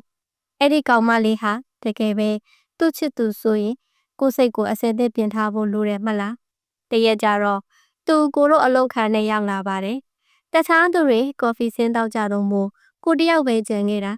သူကကိုစပွဲရှိမှလာရက်တယ်ဘေးတစ်စောင်းနဲ့ခုံကိုမှီရက်လိုက်ပြီးစာရွက်တစ်ရက်ကိုစပွဲပေါ်တင်မိတယ်ဒါကိုအင်္ဂလိပ်လိုအစီအစဉ်တကျစီပေးနိုင်မလားကိုကအင်္ဂလိပ်နည်းနည်းအရေးညံ့လို့လေတယ်စာရွက်ပေါ်မှာတော့မြန်မာလိုတွေရေးထားတာပဲဘာတွေမှတော့မဖတ်မိသေးဘူးကိုကသူ့ကိုမောမကြည့်ပဲကိုစပွဲပေါ်မှာထောက်ထားတဲ့လက်ချောင်းလေးတွေကိုပဲငင်းနေပြီးတယ်ဟုတ်ကဲ့ဒေါက်တာရပါတယ်လို့ကိုပြောပြီးအလုပ်ရှုပ်ချင်အောင်စောင့်နေလိုက်တယ်ကွန်ပျူတာကိုတဲကြီးမဲကြီးကြည့်ပြီးတော့သူကပြန်ထွက်မသွားသေးဘူးကိုစပွဲမှာတင်ထားတဲ့တကိုးရဲ့ကြပြစာအုပ်ကိုကောက်ယူလိုက်ပြီးမင်းကလည်းတကိုးကြိုက်တာပဲလားတဲ့ဟမ်ဒါဘလို့အမေးလေတယောက်ကလည်းတကိုးကိုကြိုက်ခဲ့ပူတာလားအဲ့ဒီတယောက်ကခမည်းညီညီလို့ခေါ်တဲ့ကောင်မလေးမဟုတ်ရဲ့လားကိုသူ့ကိုစက္ကနဲမောကြည့်မိတော့သူလဲကိုတခုခုစူးစမ်းလိုတဲ့မျက်ဝန်းအယောင်နေနဲ့ကြည့်နေတယ်ထင်တယ်အဲ့ဒီမျက်လုံးချင်းစုံမိတဲ့အခိုက်ဟာအရာအလုံးငြိမ်သက်သွားသလိုပါပဲတက်ဆက်ထဲမှာပဲကော်ဖီဆိုင်ကကိုတက်ခဲ့တဲ့မြင်ကွင်းလေးဟာဖြက်ခနဲပြန်ပေါ်လာပြန်တယ်မကြိုက်ပါဘူးဒေါက်တာအဲ့ဒါကျွန်တော်စာအုပ်မဟုတ်ဘူးမရဲ့စာအုပ်ပါလို့ကိုမျက်နှာချင်းဆိုင်နှွှဲလိုက်ရင်ငါပြောလိုက်တယ်တေးကြလားဒီတစ်ခါကျသူ့ကိုနည်းနည်းကိုက်လိုက်ပြီးခတ်တူတူပြောတာကိုမကြားချင်အောင်ဆောင်ပြီးအလုပ်ပဲရှုပ်ပြနေတာပြီးတော့ဒါဆိုကုညီပေးအောင်နော် thank you ဆိုပြီးထပ်သွားတော့တယ်ဒီတစ်ခါတော့တိတ်မြင့်မာတဲ့သူ့ကြောပြင်းကိုလိုက်ငေးမိပါတယ်ကိုတို့ NGO နဲ့တခြားနိုင်ငံခြားကအဖွဲ့တစ်ခုနဲ့ပေါင်းပြီးနံပါတဲ့ရွာငယ်တွေစီအလူလို့ရင်ဆေးလဲကုပေးဖို့ကျမ်းမာရေးအသိပညာပေးဖို့ရောက်နေခဲ့ပါတယ်သူရောဆရာဝန်တော်တော်များများပါပါတယ်ဒီနေ့နဲ့ဆို9ရက်တောင်ရှိနေခဲ့ပါပြီရွာတော်တော်များများကလူနာရီစီကိုတို့ NGO ကဆရာဝန်တွေအဖွဲ့လိုက်ဖဲပြီးထွက်ကြတယ်ကိုတို့အဖွဲ့ကဆေးတော့မကူတက်ပေမယ့်ဒီတိုင်းကုတက်နာကုလို့ရအောင်ပါလာခဲ့တယ်သူကဒေသဆရာကောင်းတဲ့သူမှန်ကိုသိပေမဲ့ဒီခရီးလေးကြောင့်သူ့ကိုပိုလေးစားလာရတယ်လူနာတွေနဲ့ဆက်ဆံတာကလေးငယ်တွေနဲ့ဆက်ဆံတာအငြင်းတန်းကြည်လင်ပြီးပြုံးနေတာပါပဲအခုလေတနေ့ခင်လောင်စေးကူပြီးကိုရီတဲတဲ့ဖုန်ကြီးကြောင့်ရှေ့ဘက်မြေကွက်လမ်းမှာကိုရင်ငယ်လေးတွေခလေးတွေနဲ့ဘောလုံးကန်နေသေးတယ်တီရှပ်လက်တော်နဲ့ပစိုးတူတူငငယ်တုန်းကပုံရင်ကလေးဟာကိုအတွေးမှာဒရက်ဆက်လာထင်နေတယ်သမီးရေလောက်ပါအောင်ရွာအနောက်ပိုင်းကမယီးဆိုတဲ့ကိုဝန်ဆောင်ဘိုက်နာလို့တယ်မွေးပေးနေကြလက်တွေကခရီးသွားနေလို့ဒီကဆရာဝန်တယောက်များလိုက်ကြည့်နိုင်မလားလေဘေးမှာရေးကြီးတုတ်ပြရောက်လာတဲ့ ကပ္ပိယကြီးစကားကြောင့်ကိုအတွေ့တွေရပ်တန့်သွားပါတယ်ခဏလေးတော့အပါကျွန်တော်ဆရာဝန်ကိုတွားပြောပေးမယ်ကိုလည်းကျောင်းမော်ကပြေးစင်းပြီးသူကလေးတွေနဲ့စော့နေတဲ့နေရာစီပြေးသွားတော့တယ်ဘာလို့လဲဆိုတော့တခြားဆရာဝန်တွေကပြန်မရောက်ကြသေးဘူးဒေါက်တာယူနာကြည့်ဖို့လာခေါ်နေတယ်ကိုဝန်ဆောင်တယောက်မိဖွားတော့မယ်ထင်တယ်ကိုပြောပြတာနဲ့သူလည်းအလင်းစလို့ပြေးလိုက်လာပါတယ်သူကလိုအပ်မဲ့ထင်တာတွေကျောင်းမော်တက်ယူပြီးပြန်ဆင်းလာပါတယ်ဘယ်အထိလဲဝေးလာလူနာကအလင်းလိုရဲဆိုအညံရောက်မှဖြစ်မယ်သူကလာခေါ်တဲ့သူကိုမေးပါတယ်ကျောင်းဟောနည်းနည်းတော့လှမ်းနေစီရ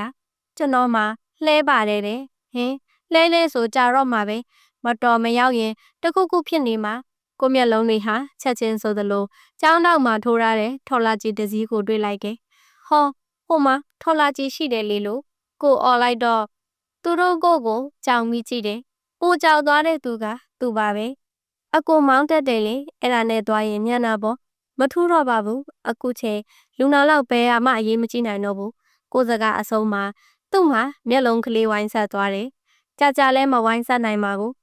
ဦးကြီးလာဗျာထော်လာကြီးနဲ့သွားမယ်သူ့ထော်လာကြီးစီပြေးသွားတော့တယ်ပြီးတော့ဟေ့ဟာမင်းမလာဆိုပြီးអော်လိုက်တော့ကိုလည်းပြေးလိုက်ရပါတော့တယ်ကိုဝန်ဆောင်လဲဘေးကင်းစွာနဲ့ဝေးဖွားနိုင်ခဲ့ပြီးကိုနဲ့သူနဲ့ထော်လာကြီးစီးပြီးပြန်လာခဲ့ကြတယ်အပြန်ကြ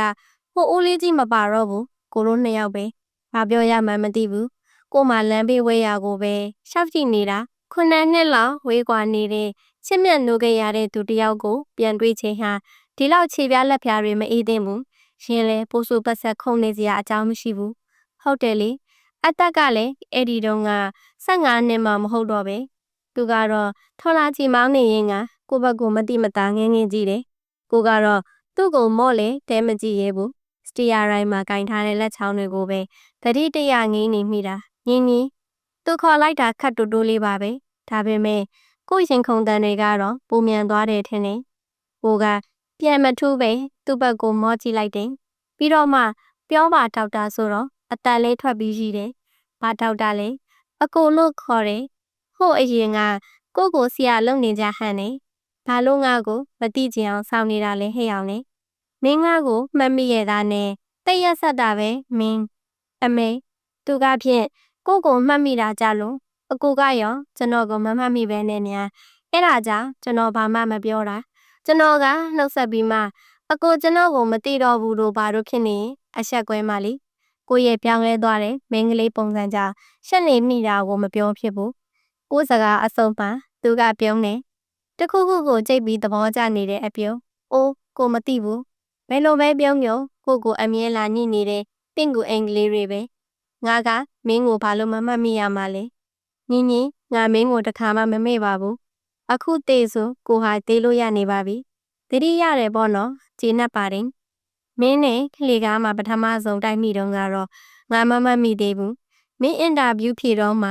ငါမင်းကိုတေချာမှတ်မိသွားတာမျက်လုံးတွေစကားပြောပြီးတော့မင်းမသိဘူးလားစာအုပ်ရဲ့နောက်ဆုံးမှာမင်းအဖေနာမည်နဲ့လက်မှတ်ပါတယ်တဲ့အလိုဖေယားကိုတကယ်မသိဘူးတကိုးရဲ့စာအုပ်ထဲမှာကိုအဲ့တအုပ်ပဲမပြီးသေးတာဒါနဲ့သူကကိုအဖေနာမည်ကိုဘလို့သိနေလဲအကိုကအဖေနာမည်သိလို့လားလို့မေးတော့မျက်မှောင်ကျုပ်ပြီးညီမင်းယူများနေလားမင်းကကိုငှားတဲ့စာအုပ်တိုင်းမင်းဖေနာမည်နဲ့လက်မှတ်တွေပါတယ်တဲ့အေးဟုတ်တာဒါကိုအဲ့ဒီနေ့ကကိုဘာလို့မတွေးမိပါလဲကိုမချက်ချင်းကိုထော်လာကြီးဘော်ကခုံညာပစ်ချင်ခဲ့တော့တယ်ကြောင်နောင်ကြီးဖြစ်သွားတယ်ကိုအငွေဟာကြသူကအတန်ထပ်ပြီးကြီးကောအဲ့တော့ကိုမပိုးရှက်တာပေါ့ကိုသူ့လက်မောင်းကိုခတ်တင်ဆွဲစိတ်လိုက်မိတယ်ဟာခမရမကြီးနဲ့လေအဲ့လားကျွန်တော်ခုံချမှာနော်ဆိုတော့ချက်ချင်းပဲမျက်နှာကိုတီးလိုက်တယ်ရည်ကျင်နေသေးတာကိုအတင်းတီးလိုက်ရတဲ့မျက်နှာနဲ့အဲ့ဒီနေ့ကတွေ့ခဲ့တဲ့တိတ်လာတဲ့ကောင်မလေးဟာတကယ်ပဲသူ့ချစ်သူဆိုအဲ့ဒီကောင်မလေးတိတ်ကန်ကောင်းတာပါပဲငါဟိုးဒီရခဲ့တယ်တိလားအောင်စင်းထွက်တော့မင်းကိုအရန်တတိယမိတယ်အတူတူပါပဲကျွန်တော်လဲအဲ့ဒီနေ့ကမထိုင်မထနိုင်ဖြစ်ပြီးခမားကိုတတိယနေခဲ့တာကိုစိတ်ထဲကအတန်တွေကိုကိုနှလုံးသားကပဲကြားရပါတယ်ကျွန်တော်ကသတိထီရတယ်စေးမှတ်တော့မမိဘူး UFL တက်ခဲ့တာအေဂျင့်နဲ့မလုံးကလေးတွေကကိုစီဆိုင်ကလေးငယ်ကြည့်ရင်မင်းကတိတ်တော်တဲ့ညီပဲပြီးတော့ညီဆိုပြီးစကားခဏရက်သွားတယ် မင်းအရန်ကိုလှတယ်တဲ့ကိုမျက်နှာမှာပူနေသွားလိုက်တာများပြီးတော့လေဟိုတနေ့ကကော်ဖီဆိုင်ကကောင်မလေးကမန္တလေးမှာပဲနေတဲ့ငါအတော်ရဲ့သမီးတီလားကျွန်တော်ကဘာပြောလို့လဲကိုမမျက်နှာအတီးငိမ်ဆုံးဖြစ်အောင်လှုပ်ထားရတယ်မင်းတီးတင်လို့တယ်ဒီလိုနဲ့ကိုတို့ဘုံကြီးကြောင်ထဲပြန်ရောက်သွားတယ်ထော်လာကြီးချက်ချင်းရက်တော့ကိုချက်ချင်းပဲခုံစင်းတော့တယ်ပြီးတော့ခတ်တုတ်တုတ်လျှောက်လာတယ်ကိုသူ့ကိုမကြည့်ရတော့ဘူးဒါပေမဲ့ကိုနောက်ကခတ်တုတ်တုတ်လိုက်လာတဲ့ခြေတံကိုပါထပ်ကြလိုက်ရတယ်ပြီးတော့ကိုလက်ကဝတ်ကလေးကိုဆွဲခံလိုက်ရတယ်ဟဲ့အောင်ဘာလို့ပြေးတာလဲတဲ့ငါမပြေးနေလို့လဲဗျာအဲ့လိုပြောပြီးကိုလက်ကိုပြန်ယုံနေသူကမလွတ်ပဲခတ်တင်တင်ထပ်ဆုပ်ထားတယ်ဟာဘာလဲဗျာလွတ်လေလွတ်မယ်ငါပြောတာအရင်နားထောင်ကြီးငါနဲ့မင်းတွေ့ခဲ့တဲ့ကောင်မလေးကချစ်သူတွေမဟုတ်ဘူးဆိုတာဘာလို့မင်းသိတဲ့နေထင်တယ်လဲကိုဘာမှမသိတော့ဘူးအခုချိန်ကိုမျက်နာတွေပူနေတာပဲသိတော့တယ်မသိဘူးဗျာခမရကလည်းကျွန်တော်လက်ကိုလွှတ်ဆမ်းမှာကိုစကားဆုံးတာနဲ့သူ့လက်ဟာကိုလက်ကဝတ်ကိုလွတ်လိုက်ပြီးပခုံးနှစ်ဖက်ကိုဆုပ်ကိုင်လိုက်တော့တယ်ဘာဖြစ်လို့လဲဆိုတော့ငါပြောမယ်နော်ငါချစ်ရတဲ့သူကဟိုးလွန်ခဲ့တဲ့9နှစ်ထဲကကြိတ်ပြီးချစ်ခဲ့ရတဲ့တွန်ဝိုင်းလေးတစ်ယောက်ပဲရှိလို့ပဲသိရလားရန်ကုန်ကနေမန္တလေးကိုပြောင်းလာရတဲ့အဓိကရည်ရွယ်ချက်ကမင်းကွာခြာတရငါမင်းကိုငငယ်လေးကလေးကချစ်နေခဲ့တာကိုမြတ်ဝန်းကတိမ်တွေငိုပြီးလေဒီကောင်းဝင်ကလေးဟာကိုအတွက်ဖြစ်နေခဲ့တာလားဒီကောင်းဝင်ကလေးမှာကိုချစ်ချင်းတိမ်တိုက်တွေခိုနာခွင့်ရှိတယ်ပေါ့ကိုနှခမ်းလေးတွေလှုပ်ရှားလာပါတယ်ကျွန်တော်လည်းချစ်ပါတယ်အကိုအချစ်ဆုံးတရားရှိခဲ့ဘူးတယ်ကိုရဲ့စိတ်တရားအတိမ်အနက်ကိုသိတဲ့သူတွေကပဲနားလေကျွမ်းကျင်စွာထိုးနှက်တက်ကြတာကြီးပါပဲဒါဟာမိဘလည်းဖြစ်ကောင်းဖြစ်မယ်တငယ်ချင်းမိတ်ဆွေပြီးတော့ချစ်သူငါဟာဒီအနာရီရခဲ့သူပါလို့ပြောပြအတိပေးတာဟာမင်းကတော့ဒီအနာရီကိုထပ်မပေးပါနဲ့လို့တောင်းပန်တာပဲမဟုတ်လားကိုဟာဒီတရားကိုကြောက်ပါတယ်လို့တခုတ်တရပြောပြမိသူစီကပဲထပ်တူတဲ့တရားမျိုးကိုကျမတို့ရခဲ့ကြတာမဟုတ်လားမညာပါနဲ့ကျမအသက်6နှစ်အရွယ်မှာမိမိကနောက်အိမ်အောင်ပြုတ်သွားတယ်ဘယ်သူနဲ့လဲဆိုတော့ဖေဖေနဲ့လက်မထပ်ခင်ကြိုက်ခဲ့တဲ့သူ့အရင်ရီးစားနေတယ်အဲ့ဒီတော့ကကျမအသက်တအားငယ်နေသေးတော့ဖေဖေဘလို့ခံစားရတယ်ဘာညာလဲကျမမသိပါဘူးကျမမှတ်မိတာကျမမမေကိုမုန်းနေဆိုတာပါပဲပြီးတော့မမေရဲ့နောက်လူကိုရောပေါ့ကျမကဖေဖေနဲ့ကြံနေခဲ့ရတယ်ဖေဖေဟာကျမကိုသမီးတယောက်ထက်သားတယောက်လိုပြိုးထောင်ခဲ့တယ်လို့ပြောရမလားပဲကျမအသက်10နှစ်ခရဲကကာရာတေကောင်းကောင်းကစားတတ်တယ်73နှစ်မှာဂီတာတီးနိုင်နေပြီလူမှုပတ်ဝန်းကျင်နဲ့ခက်ဝေးဝေးမှာငုတ်ရှူနေတတ်တဲ့ကျမအတွက်ဂီတာဟာတဦးတည်းသောအဖော်မွန်ပါပဲကျမလက်ကနေလွင်ကြလာတဲ့တန်စင်တွေကိုကျမပြန်ကြားရတဲ့အခါရလာတဲ့စိတ်ကြည်နူးတာယာမှုကိုကျမအမတ်မောဆုံးပါပဲနင့်အမေကဘယ်လိုဆိုတဲ့စကားတွေနဲ့နင့်အမေရောဟင်လို့ဆိုတာတွေကိုရှောင်ရင်ကျမဟာလူတွေနဲ့ပိုဝေးဝေးရောက်လာခဲ့တာပဲဘဝမှာတွေ့တာစရာဆိုတာဖေဖေရဲ့ကျမဂီတာလေးရဲ့ပဲရှိနေခဲ့တယ်ပြီးတော့ကျမ15နှစ်မှာ cigarette ကိုစပြီးဆွဲလန်းခဲ့တယ်ဖေဖေဟာကျမကိုမတားမြစ်ခဲ့ပါဘူးငါသမီး cigarette တောက်တဲ့ပုံကတိတ်လှတာပဲတဲ့တခါတလေကျမနဲ့ဖေဖေကတိုက်ခန်းဝရန်တာမှာဒန်ဟေး cigarette ကိုတယောက်တလေးစီလက်ချညက်ရင်ရောက်တဲ့ရပြောကြတယ်တခါတလေအိုးဘရန်ဒီလေးတောက်ကြတယ်ဖေဖေမူးလာတဲ့အခါသစ္စာမရှိတဲ့မိန်းမလို့မမေကိုပြောဆိုရင်းကငိုတယ်ဒါပေမဲ့ကျမသိတယ်ဖေဖေလေးမမေကိုချစ်နေတော့မေးဆိုတာမမေတက်ပုံတွေအတုံးအဆောင်တွေမပြည့်ရသေးဘူးဆိုတာလူတွေဟာဘာကြောင့်ကိုနာကျင်ကြေးမွားစီသူကိုမှတိမ်ဆဲချစ်မြတ်နိုးကြတယ်လဲဆိုတာကျမနားမလည်နိုင်ခဲ့ဘူးမောင်ကိုမတွေ့ခင်အချိန်ထိပေါ့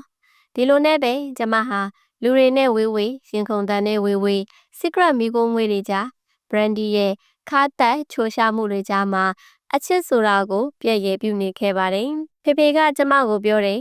နှင်းစီမှတ်ထားနော်ရင်ထဲမှာတယောက်ယောက်ကိုတိမ်ဆဲထားတဲ့သူကိုဘယ်တော့မှမချစ်မိစေနဲ့ကြားလာတယ်သမီးတယောက်ယောက်ကိုဘယ်တော့မှချစ်ဖို့ကြိုးစားမှာမဟုတ်ဘူးဖေဖေလို့ကျမပြောတော့မထင်တဲ့သမီးအချစ်ဟာတိတ်ကြောက်ဖို့ကောင်းတယ်ရောက်လာပြီဆိုပြေးစရာလမ်းမရှိဘူးတဲ့အဲ့ဒီလိုသမီးစီရောက်လာတဲ့အခါအချစ်ရဲ့နောက်ဆက်တွဲဒဏ်ရာအလုံးကိုခံနိုင်ရရှိဖို့ဖေဖေမျှော်လင့်နေကျမအသက်25မှာမမီဆုံးနေ အဲ့ဒီနေ့ညကကျမပါမှာဂီတာတီးပြီးပြန်ရောက်တဲ့အချိန်ကျမပဲတီးနေတာတော်တော်ကြာတဲ့အထိဖေဖေကတကားလာမဖွင့်ဘူးအိတ်နေပြီးထင်နေဆိုပြီးကျမရဲ့ကိုပိုင်တော့နဲ့ပဲဖွင့်ဝင်လိုက်တယ်ဖေဖေမအိတ်သေးပါဘူးဝရန်တာက dream ဘက်မှာဖေဖေရှိနေတယ်ဖေဖေအိတ်ပြီးထင်လို့ဖေဖေဆက်ခနဲ့လှည့်ကြည့်ပြီးသမီးပြန်လာပြီပဲ sorry ဖေဖေမကြားလိုက်ဘူးကျမအပေါ်ကြခင်ကိုချွတ်ပြီးထိုင်ကုန်တစ်ခုပေါ်ပြစ်တင်လိုက်တယ်ရေခဲတစ်တာစီကိုသွားနေတော့မှပဲဖေဖေကလမ်းអော်တယ်ဖေဖေဘီယာဝယ်ထားပေးတယ်သမီးတွေဖေဖေတော့အောင်မလားတော်ပြီနှင်းစီဖေဖေများနေပြီဘီယာတဘူးယူပြီးဖေဖေစီကျမထွက်လာတယ်ဖေဖေ dream ဘက်ဘေးကကျိန်ခုံပုလေးမှကျမဝင်ထိုင်နေ cigarette တစ်လိပ်ကိုနှက်ခမ်းမှတိတ်လိုက်တာနဲ့ဖေဖေကသူ့ရဲ့မိုးပြရောက်မိချစ်ကလေးနဲ့မိညှိပေးတယ်ကျေးဇူးဖေဖေညဆုံးမိတဲ့သမီးအစားကကျမတစ်ချက်ကြောင်သွားတယ်မေမေဆုံးမိပေါ့သူနေမကောင်းတဲ့တဲ့င်းတော့ကျမတို့ကြားလိုက်ပါသေးတယ်သွားတော့မတွေးဖြစ်ပါဘူးဒီညက်နေလား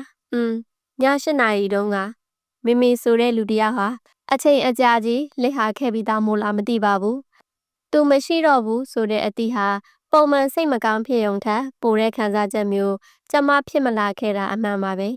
ဒါပေမဲ့ဖေဖေရဲ့မှိုင်းပြနေမှုကိုတော့ကျမမြင်နေရပါတယ်ဖေဖေလက်ဘဝတစ်ဖက်ကိုကျမစုပ်ကိုင်လိုက်တယ်ဖေဖေဝရန်တာမှာဘယ်လောက်ကြာအောင်နေခဲ့ပြီလဲမသိဘူးအေးဆက်နေတာပါပဲ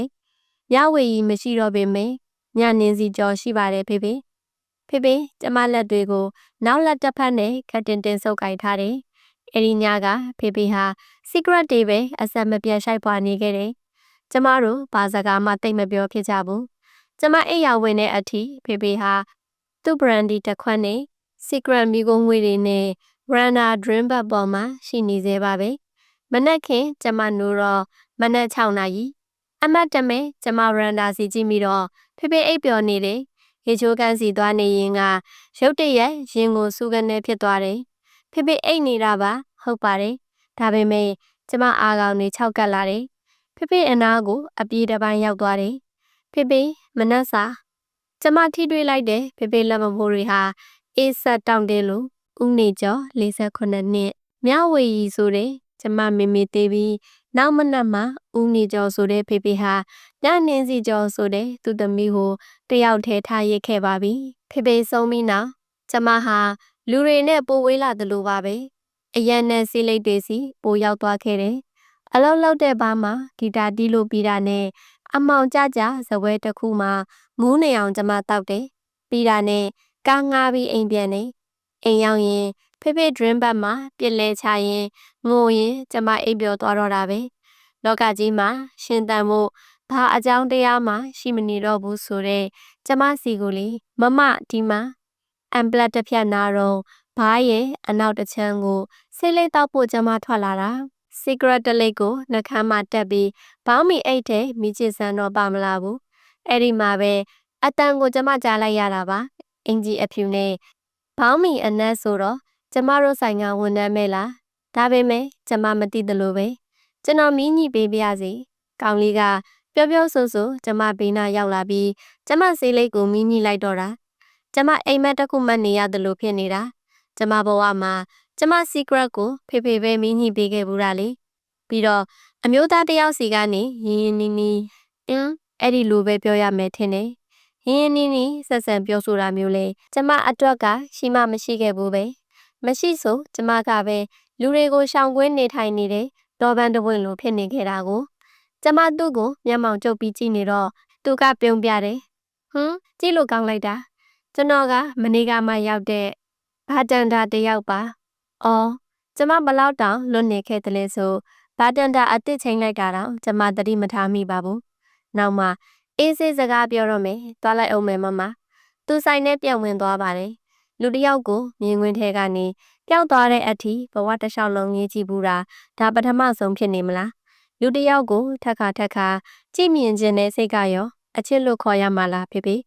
25နှစ်တာမှာဆွဲလန်းတွေ့တာရသမျှဟာ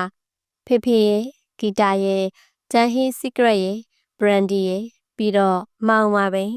သူ့နာမည်ကမြင့်မင်းနဲ့ကျမညဘက်တွေအိမ်ပြန်လို့ကျမတို့တိုက်ခန်းကနေလမ်းမြင်ရတဲ့ရန်ကုန်မြစ်ကိုငေးပြီးတစုံတစ်ယောက်ကိုတတိယနေမိလိမ့်မယ်လို့တခါမှမစင်စားခဲ့ဘူး လူတစ်ယောက်ယောက်ကိုတတိယတန်တာတဲ့စိတ်ဟာပျော်ရွှင်ကြည်နူးရခြင်းကိုရစေတတ်သလားလူတစ်ယောက်ကိုမမြင်ရတဲ့အခါလက်ဟာဝမ်းနဲ့သွားရတဲ့စိတ်ကရောဘာကြောင့်များပါလဲကျမချစ်ရမှာကြောက်တယ်ဖေဖေရဲ့ဒါဟာဖေဖေပြောတဲ့အချစ်ရောက်လာချိန်ဆိုရင်ကျမအတတ်နိုင်ဆုံးရှောင်ပြေးခဲ့ချင်တာပါပဲကျမရဲ့ဆက်ရုပ်တရုပ်လိုနေ့စဉ်လှုပ်ရှားရှင်သန်မှုတွေဟာအဲ့ဒီကောင်လေးကိုတွေ့ပြီးနောက်ပြန်လဲပူနွေးလာခဲ့သလိုပါပဲစတိတ်ပေါ်မှာဂီတာတိခတ်နေရင်းကသူစီလှမ်းကြည့်ချင်တဲ့စိတ်တွေကိုလည်းကျမမနှဲထိန်ချုပ်ထားရပါတယ်မရနိုင်တော့တဲ့အဆုံးကျမကြည်လာမိတိုင်းလေသူဟာကျမကိုကြည့်နေခဲ့တယ်လေအကြည့်ချင်းဆုံသွားတိုင်းလက်ခနဲ့သူကပြုံးများတတ်ပေမဲ့ပြုံးတိုင်းကျမဟာနောက်ထပ်တီးရမယ့်လက်ကွက်တွေမိသွားတဲ့အထိအသက်ရှူရခက်ခဲရတာပါပဲမြင့်မင်းရောက်ပြီးတဲ့နောက်ဘာမှကောင်းမလေးတွေပိုများလာတယ်ကျမတို့တီးဝိုင်းမှာလည်းဘာတန်တာလေးအတွက်ဆိုပြီးတချင်းတောင်းကြသူတွေပါရှိလာတော့တာကျမကတော့သူ့အနာကိုတိုးသွားဖို့စိတ်လည်းမကူခဲ့သလိုရဲလည်းမရဲပါဘူးတသက်လုံးပေါင်းသင်းဆက်ဆံရေးတွေညံ့လာခဲ့တဲ့ကျမကသူနဲ့ဘယ်လိုမိတ်ခွဲရမလဲဆိုတာလည်းမတွေးတတ်ခဲ့ပါဘူးနောက်ပြီးဒီတိုင်းသူ့ကိုမြင်နေရတိုင်းပျော်ရွှင်ပေါ့ပါရတဲ့စိတ်ခံစားမှုလေးတွေနဲ့ပဲကျမကျေနပ်နိုင်ပါရဲ့မမနာမည်ကနင်းစီပဲလားထုံးစံအတိုင်းကျမစိတ်လေးထွက်တော့နေတော့သူရောက်လာပြန်တယ်အမှန်တော့ပထမဆုံးအချိန်တွေ့ပြီးတဲ့နောက်ကစားပြီးဒီနေရာမှာကျမစိတ်လေးထွက်တော့တိုင်းသူ့ကိုမျှော်နေမိတာဝန်ခံပါတယ်တောက်အောင်မလားယဉ်ကျေးမှုအရာကျမမေးတော့သူကပြုံးမိကောင်းခါတယ်ကျွန်တော်စိတ်လေးမကြိုက်ဘူးကျမခေါင်းမဲညှိပြလိုက်တယ်ညနှင်းစီကျော်ဗျာကို့နာမည်ကညနှင်းစီကျော်လို့ပြောတာမမနာမည်ကလှတာပဲညဆိုတဲ့နာမည်လေးကျွန်တော်သဘောကျတယ်ကျမသူ့ကိုမျက်နှာလွှဲရင်မဲ့ပြုံးမိတယ်ကို့နာမည်မှာမြောက်ကိုမုန်းတယ်ဘာဖြစ်လို့လဲမမရုတ်တရက်သူ့လှုပ်ခနဲ့ထွက်လိုက်ပြီးမှ sorry တဲ့ကို့မမေကိုတိတ်မုန်းလို့ပါသူကျမကိုငေးကြည့်နေတယ်ရုတ်တရက်ကြီးကျမဝမ်းနေလာသလိုပဲဖေဖေကိုလည်းတတိရတယ်ကျမဆိုင်ထဲကိုခတ်တော့ခြေလန်းလိုက်တယ်မမခဏနေပါအောင်သူကျမဖေးကိုရောက်လာတယ်ကျမကိုပန်းရောင်ဆက်ကူအိတ်ကလေးတစ်လုံးပေးတယ်ပြီးတော့ကျမနဲ့နီနီလေးကိုတိုးလာတယ်နေရွက်နာလေးမှာတူတူလေး Happy Valentine Day နော်မမတယ်လက်ခနဲ့သူထွက်ပြေးသွားတယ်ကျမရေခုန်တမ်းမြင်နေတယ်ရောင်နန်းနာနေအိတ်ကိုဖွင့်ကြည့်တော့ဂျဟင်း secret နပ်ဘူးချောကလက်နဲ့အဝါရောင်မိချစ်လေးတစ်လုံးမှာအချစ်ဟာကြောက်စရာကောင်းနေတယ်ဖေဖေပြောခဲ့သလိုဖြစ်လာခဲ့ပြီးထင်တယ်ဖေဖေကျမမှာပြေးစရာလမ်းတကယ်ပျောက်ရှားခဲ့ရပြီကိုမင်းကိုချစ်တယ်ဗျာဘာပြောလိုက်တာကျမဘာမှပြန်မပြောဘဲလှက်ထက်လာတော့ကျမလက်ကိုဆွဲထားတယ်ဟေးသူများတွေမြင်မယ်မောင်လို့ခေါ်မောင်လို့ခေါ်ပါလို့မခေါ်ချင်ပါဘူးပြီးရောဗျာကျမလက်ကိုလွတ်ပြီးဆိုင်ထဲဝင်သွားတယ်အဲ့ဒီနေ့ညကကျမဘာမှပထမဆုံးအကြိမ်တချင်းဆိုပါတယ်ပြန်အစ်စ်မဖြစ်တဲ့ဘဝဟောင်းများထဲမှာမောင်ပါတွေကိုလိုအောင်မလဲကျမမောင်စီမကြည့်မိအောင်စိတ်ကိုတင်ထားရပါတယ်ဒါပေမဲ့မောင်ပြုံးနေမယ်ဆိုတာကျမသိနေခဲ့တယ်ညဘက်အပြန်လိုက်ပိုးတဲ့လမ်းတစ်လျှောက်မှာမောင်ကကျမကိုစကားမပြောဘူးသူ့ကိုမောင်လို့မခေါ်လို့တယ်လေကျမတိုက်အောက်ကိုရောက်တော့ကျွန်တော်သွားပြီ good night မောင်တုံငနဲ့ရက်သွားတယ်မောင်လက်ခနဲ့ပြန်လှည့်ပြေးလာတယ်ကျမနှစ်ဖူးဟာနှွေကနေဖြစ်သွားတယ်ချစ်တယ်မမအိမ်မက်လာမှတ်ပါစေအချစ်ဟာကျမစီရောက်လာခဲ့ပြီဖေဖေကျမမှာရှင်းရတဲ့ဆက်နွယ်တွေလည်းမရှိဘူးဆွမ်းမဖွယ်ရာခန္ဓာကိုယ်ကောက်ကြောင်လည်းမရှိဘူးမိတ်ကပ်တွေနှကန်းညီတွေလည်းကျမမကြိုက်ဘူးမိမဆန်နဲ့အဝတ်အစားတွေကျမအတွက်စိတ်ကျဉ်ချက်တယ်ကျမမှာမိမဆန်စွာတည်ရှိနေတာကတော့မောင်ကိုချစ်မြတ်နိုးတဲ့နှလုံးသားတစ်ခုပါပဲအချစ်ရောက်လာတဲ့အခါအချစ်ရဲ့နောက်ဆက်တွဲတန်းတွေကိုခံနိုင်မှုကျမဘာတွေပြင်ဆင်ထားရအောင်မလဲဖေဖေမောင်ကယဉ်ကျေးမှုတက္ကသိုလ်တရုတ်ဆောင်မိကြကမောင်ရဲ့အိမ်မက်ဟာအောင်မြင်တဲ့တရုတ်ဆောင်တစ်ယောက်ဖြစ်လာဖို့တဲ့နေကနေရောက်လာခဲ့ပြီးအလုပ်တစ်ဖက်နဲ့ကြောင်းတက်နေခဲ့တာဘဝမှာထီးထီးကြီးအေးဆက်စွာရှင်သန်ခဲ့ရတဲ့ကျမအတွက်မောင်ဟာတခုတည်းသောမျက်နှာတွေ့တာစရာဖြစ်လာခဲ့ပါတယ်အခုမောင်ရှိနေပြီဆိုတိုင်းမောင်မရှိတော့ရင်ရောဆိုတဲ့အတိဟာကျမကိုယူအောင်နှိပ်စက်ခဲ့ပါပြီဒါပါရီလဲရင်မမဖွင့်ကြည့်လေမောင်နဲ့ကျမကတနင်္လာနေ့ဆိုနားရက်ရတယ်အဲ့ဒီနေ့တွေဆိုမောင်နဲ့ကျမကအပြင်ထွက်စာအုပ်တွေပတ်ဝဲတာမျိုးမုတ်ထွက်စားတာမျိုးတခါတလေလုပ်တယ် တခါတလေလေမောင်အဆောင်မှာဖြစ်ဖြစ်ကျမတိုက်ခန်းမှာဖြစ်ဖြစ်တနေ့ကုန်အတူတူရှိနေကြတယ်။ကြာတာပရင်းနေ့ဆိုရင်ကျမကမောင်ကိုเจ้าမှာသွားကြိုတယ်။တခါကကျမဖေဖေရဲ့နေကအလုပ်ကိစ္စတစ်ခုကိုသွားပေးရတော့မောင်နဲ့တပတ်လောက်မတွေ့ရဘူး။ပြန်ရောက်တဲ့နေ့ကျကျမမောင်ကိုကြောက်မှသွားကြိုတယ်။ထုံးစံအတိုင်းကျောင်းရှိကခုံလေးတစ်ခုမှာ secret ဖွာရင်းမော်ကျမကိုထူးထူးဆန်းဆန်းကြည့်သွားကြတဲ့သူတွေလည်းမနှဲပါဘူး။လူမြင်ကွင်းမှာ secret တောက်နေတဲ့မိန်းမဆိုပြီးအထူးအဆန်းဖြစ်နေပုံပါပဲ။ကျမကယူမဆိုင်ပါဘူး။ကျမမြင်ကွင်းထဲကိုမြင့်လေးတစ်စင်းပြေးလာတာကိုမမဘာလို့ပြေးလာတာလဲမောင်ရဲ့မတွေ့ရတာတစ်ပတ်တောင်ရှိပြီ။ဟဲ့ဖယားကြီးမောင်ကကျမကိုနမ်းလိုက်တာပဲ။ကျောင်းစင်းချိန်မို့လမ်းမော်လူတွေလည်းရှိနေတာလေ။ကျမတို့ကိုကွက်ကြီးဖြစ်နေကြပြီ။လာသွားမယ်။မောင်ကကျမဂီတာအိတ်ကိုကျမစီကပြောင်းလွယ်တယ်။ကျမလက်ကိုဆွဲတယ်။ကျမတို့ပြေးကြတော့တာပါပဲ။မောင်ရဲ့လက်တွေဟာတကယ်ကိုနူးညံ့နှွေးထွေးလွန်းပါတယ်။ဒီလက်ကလေးတွေကိုကျမတစ်သက်လုံးစုပ်ကင်ခွင့်ရပါမလားဖေဖေ။ဟာညနင်းစီကျော်မောင်အတန်ကြောင်လန့်သွားတယ်။ဘာဖြစ်တာလဲမောင်ရဲ့မမဒီအတွင်းခံတွေကိုကိုယ်တိုင်ဝယ်လာတာလား။အေးလေမောင်ကမျက်နှာရည်ရဲလို့ယောက်ျားလေးတွေကြီးဝင်နေတဲ့နေရာမှာခက်တီတီဝင်ဝဲလာတာကွာကျမ secret ကိုနှကမ်းမှာတတ်တာနဲ့မောင်ကမီးလာညှိပေးတယ်ဒါကမောင်ရဲ့အပြုတ်မှုတွေကကျမချစ်ရတဲ့အရာလေးတစ်ခုပါပဲမမဝယ်ရဲတယ်လားမင်းအတွက်ဆိုတော့လေသူ့ဟာသူဝယ်ရဲသွားတာလေးမောင်ရဲ့မင်းမဲဟိုတနေ့ကအတွင်းခံနေမချောက်ဟဲ့တော်နော်ကျမရည်နေတော့မောင်ကလက်သီးထောင်ပြတယ်ဒီနေ့တောက်မှလားဟိုတပတ်က brandy တွေကြံသေးတယ်ကောင်းတာပေါ့ကျမပြောတော့မောင်ကရည်တယ်အရက်သမီးတယ်ဗါတဲ့ဘယ်လိုမမကမိန်းကလေးဆိုတော့အရက်သမားပဲဟုတ်မလဲအရက်သမီးပေါ့အဲ့ဒီတော့ကျမ secret မီကိုတွေကိုမောင်မျက်နှာစီမှုတ်ထုတ်ရင်ငေးကြည့်နေလိုက်တယ်အဲ့ဒီတော့ကျွန်တော်ချစ်တယ်လူတစ်ယောက်နဲ့တစ်ယောက်ချင်းမြတ်နိုးကြတဲ့ဆက်ဆံရေးမှာငင်းခွေသွားတယ်ဆိုတာကျမမယုံကြည်ဘူးကျမဖေဖေဆိုမေမေအပေါ်မှာဘယ်တော့မှချစ်ရတာကိုငင်းခွေမသွားဘူးမဟုတ်လားသူ့အပေါ်တစ္ဆာမဲ့ခဲ့တဲ့အထီလေတည်တဲ့အချိန်ထိသူ့ဇနီးကိုချစ်မြတ်နိုးသွားခဲ့တာပဲလူတွေဟာငင်းငွေလဲတတ်ကြတယ်ဆိုတာကိုနှလုံးသားနဲ့အရင်ခံထားတဲ့အချက်မှာတော့ကျမလက်မခံနိုင်ဘူးတကယ်တမ်းကငင်းငွေတာမဟုတ်ဘူးမချစ်တော့တာပဲဒါဟာအဖြစ်ပဲမချစ်တော့တဲ့အခါအရာရာဟာစူးပဲဘာစင်ချင်းအကြောင်းအရာမှာရှာစရာမလိုတော့အောင်ဒါဟာအဖြစ်ပါပဲလူနှစ်ယောက်ဟာတယောက်ကမချစ်ချင်တော့တဲ့အခါဒါဟာငင်းငွေတာမဟုတ်ဘူးအကြောင်းမတိုက်ဆိုင်တာမဟုတ်ဘူးမချစ်တော့လို့ပါကျွန်တော်အောင်မြင်တဲ့အခါအရက်သမီးလေးအတွက်အရက်ကောင်းတွေရှိသမျှမှန်ပြီးတော့ကြီးနဲ့ထားပေးမယ်ခီးကနေကျမထားရီတော့မောင်ကကျမကိုညက်လုံးထောက်ကပ်ကြည့်ပြီးဟေးဘာကြီးတာလဲမယုံနာလားခမရကတဲ့ဒီနေ့ဆိုင်မှာ event လေးတစ်ခုရှိတာမို့ကျမတို့နောက်ကြတယ်ကျန်တဲ့ဝန်ထမ်းတွေတော့ပြန်ကုန်ကြပြီမောင်ကသူ့ရဲ့ဗတ်တန်တာနဲ့ပတ်သက်တဲ့ဟာတွေတင်စေကျမက secret တောက်ရင်သူ့ကိုထိုင်ငေးပေါ့မဟုတ်ပါဘူးမောင်ကရုပ်ရှင်မင်းသားဖြစ်တဲ့အခါမောင်ကြီးစားကအရက်သမားလို့သူများတွေကပြောကြရင်ဘယ်လိုလုပ်မလဲပြောပေါ့ဒါနဲ့လေမောင်ကိုက brandy ပဲကြိုက်တာနော်ရှိသမျှအကုန်ထားပေးစရာမလိုပါဘူးโอเคအိမ်ရဲ့မျက်နှာမူရမှာ brandy ရှိစေရမယ်ဘာကောင်နာမှာထောက်ထားတဲ့လက်ခုံလေးကိုကျမငုံနှန်းတော့မောင်ကကြီးတယ်ဟာရှက်တယ်လေညနေစီကြော်ကလေတယ်ချစ်လို့ပါသားရဲ့ကျမတမင်ချွဲပြစ်ပြီးပြောတော့မောင်ကသွားကြိတ်နေဆိုပြီးအော်တော့တာပဲဆိုင်ကပြန်တော့ည7 နာရီခွဲနေပြီခါတိုင်းလိုပဲမောင်ကကျမဂီတာအိတ်ကိုလွှဲတယ်ဆိုင်ရှိရောက်တော့တက်စီဆောက်နေမောင်ကကျမကိုမေးတယ်မမရီးစားမထားခဲ့ဘူးပေါ့အင်းလင်ကျွန်တော်ကအချစ်ဦးပေါ့နော်မဟုတ်ဘူးဟင်ဘာတူလဲရီးစားမထားဘူးဆိုပြောတော့မောင်ကကျမလက်ကိုလွတ်ချလိုက်တယ်မျက်မှောင်ကြီးတွန့်ချိုးပြီးနေတော့တာပဲကိုအချစ်ဦးကဖေဖေလေးမောင်ကကျမကိုလှည့်ကြည့်တယ်ကိုရှင်တန်ခဲ့ရတဲ့25နှစ်တာမှာကိုအချစ်ရဆုံးအမျိုးသားဟာဖေဖေတယောက်ပဲရှိခဲ့တာမောင်ရဲ့မောင်ကိုမတွေ့ခင်အထိပေါ့အဲ့ဒီတော့မှပြုံးနေ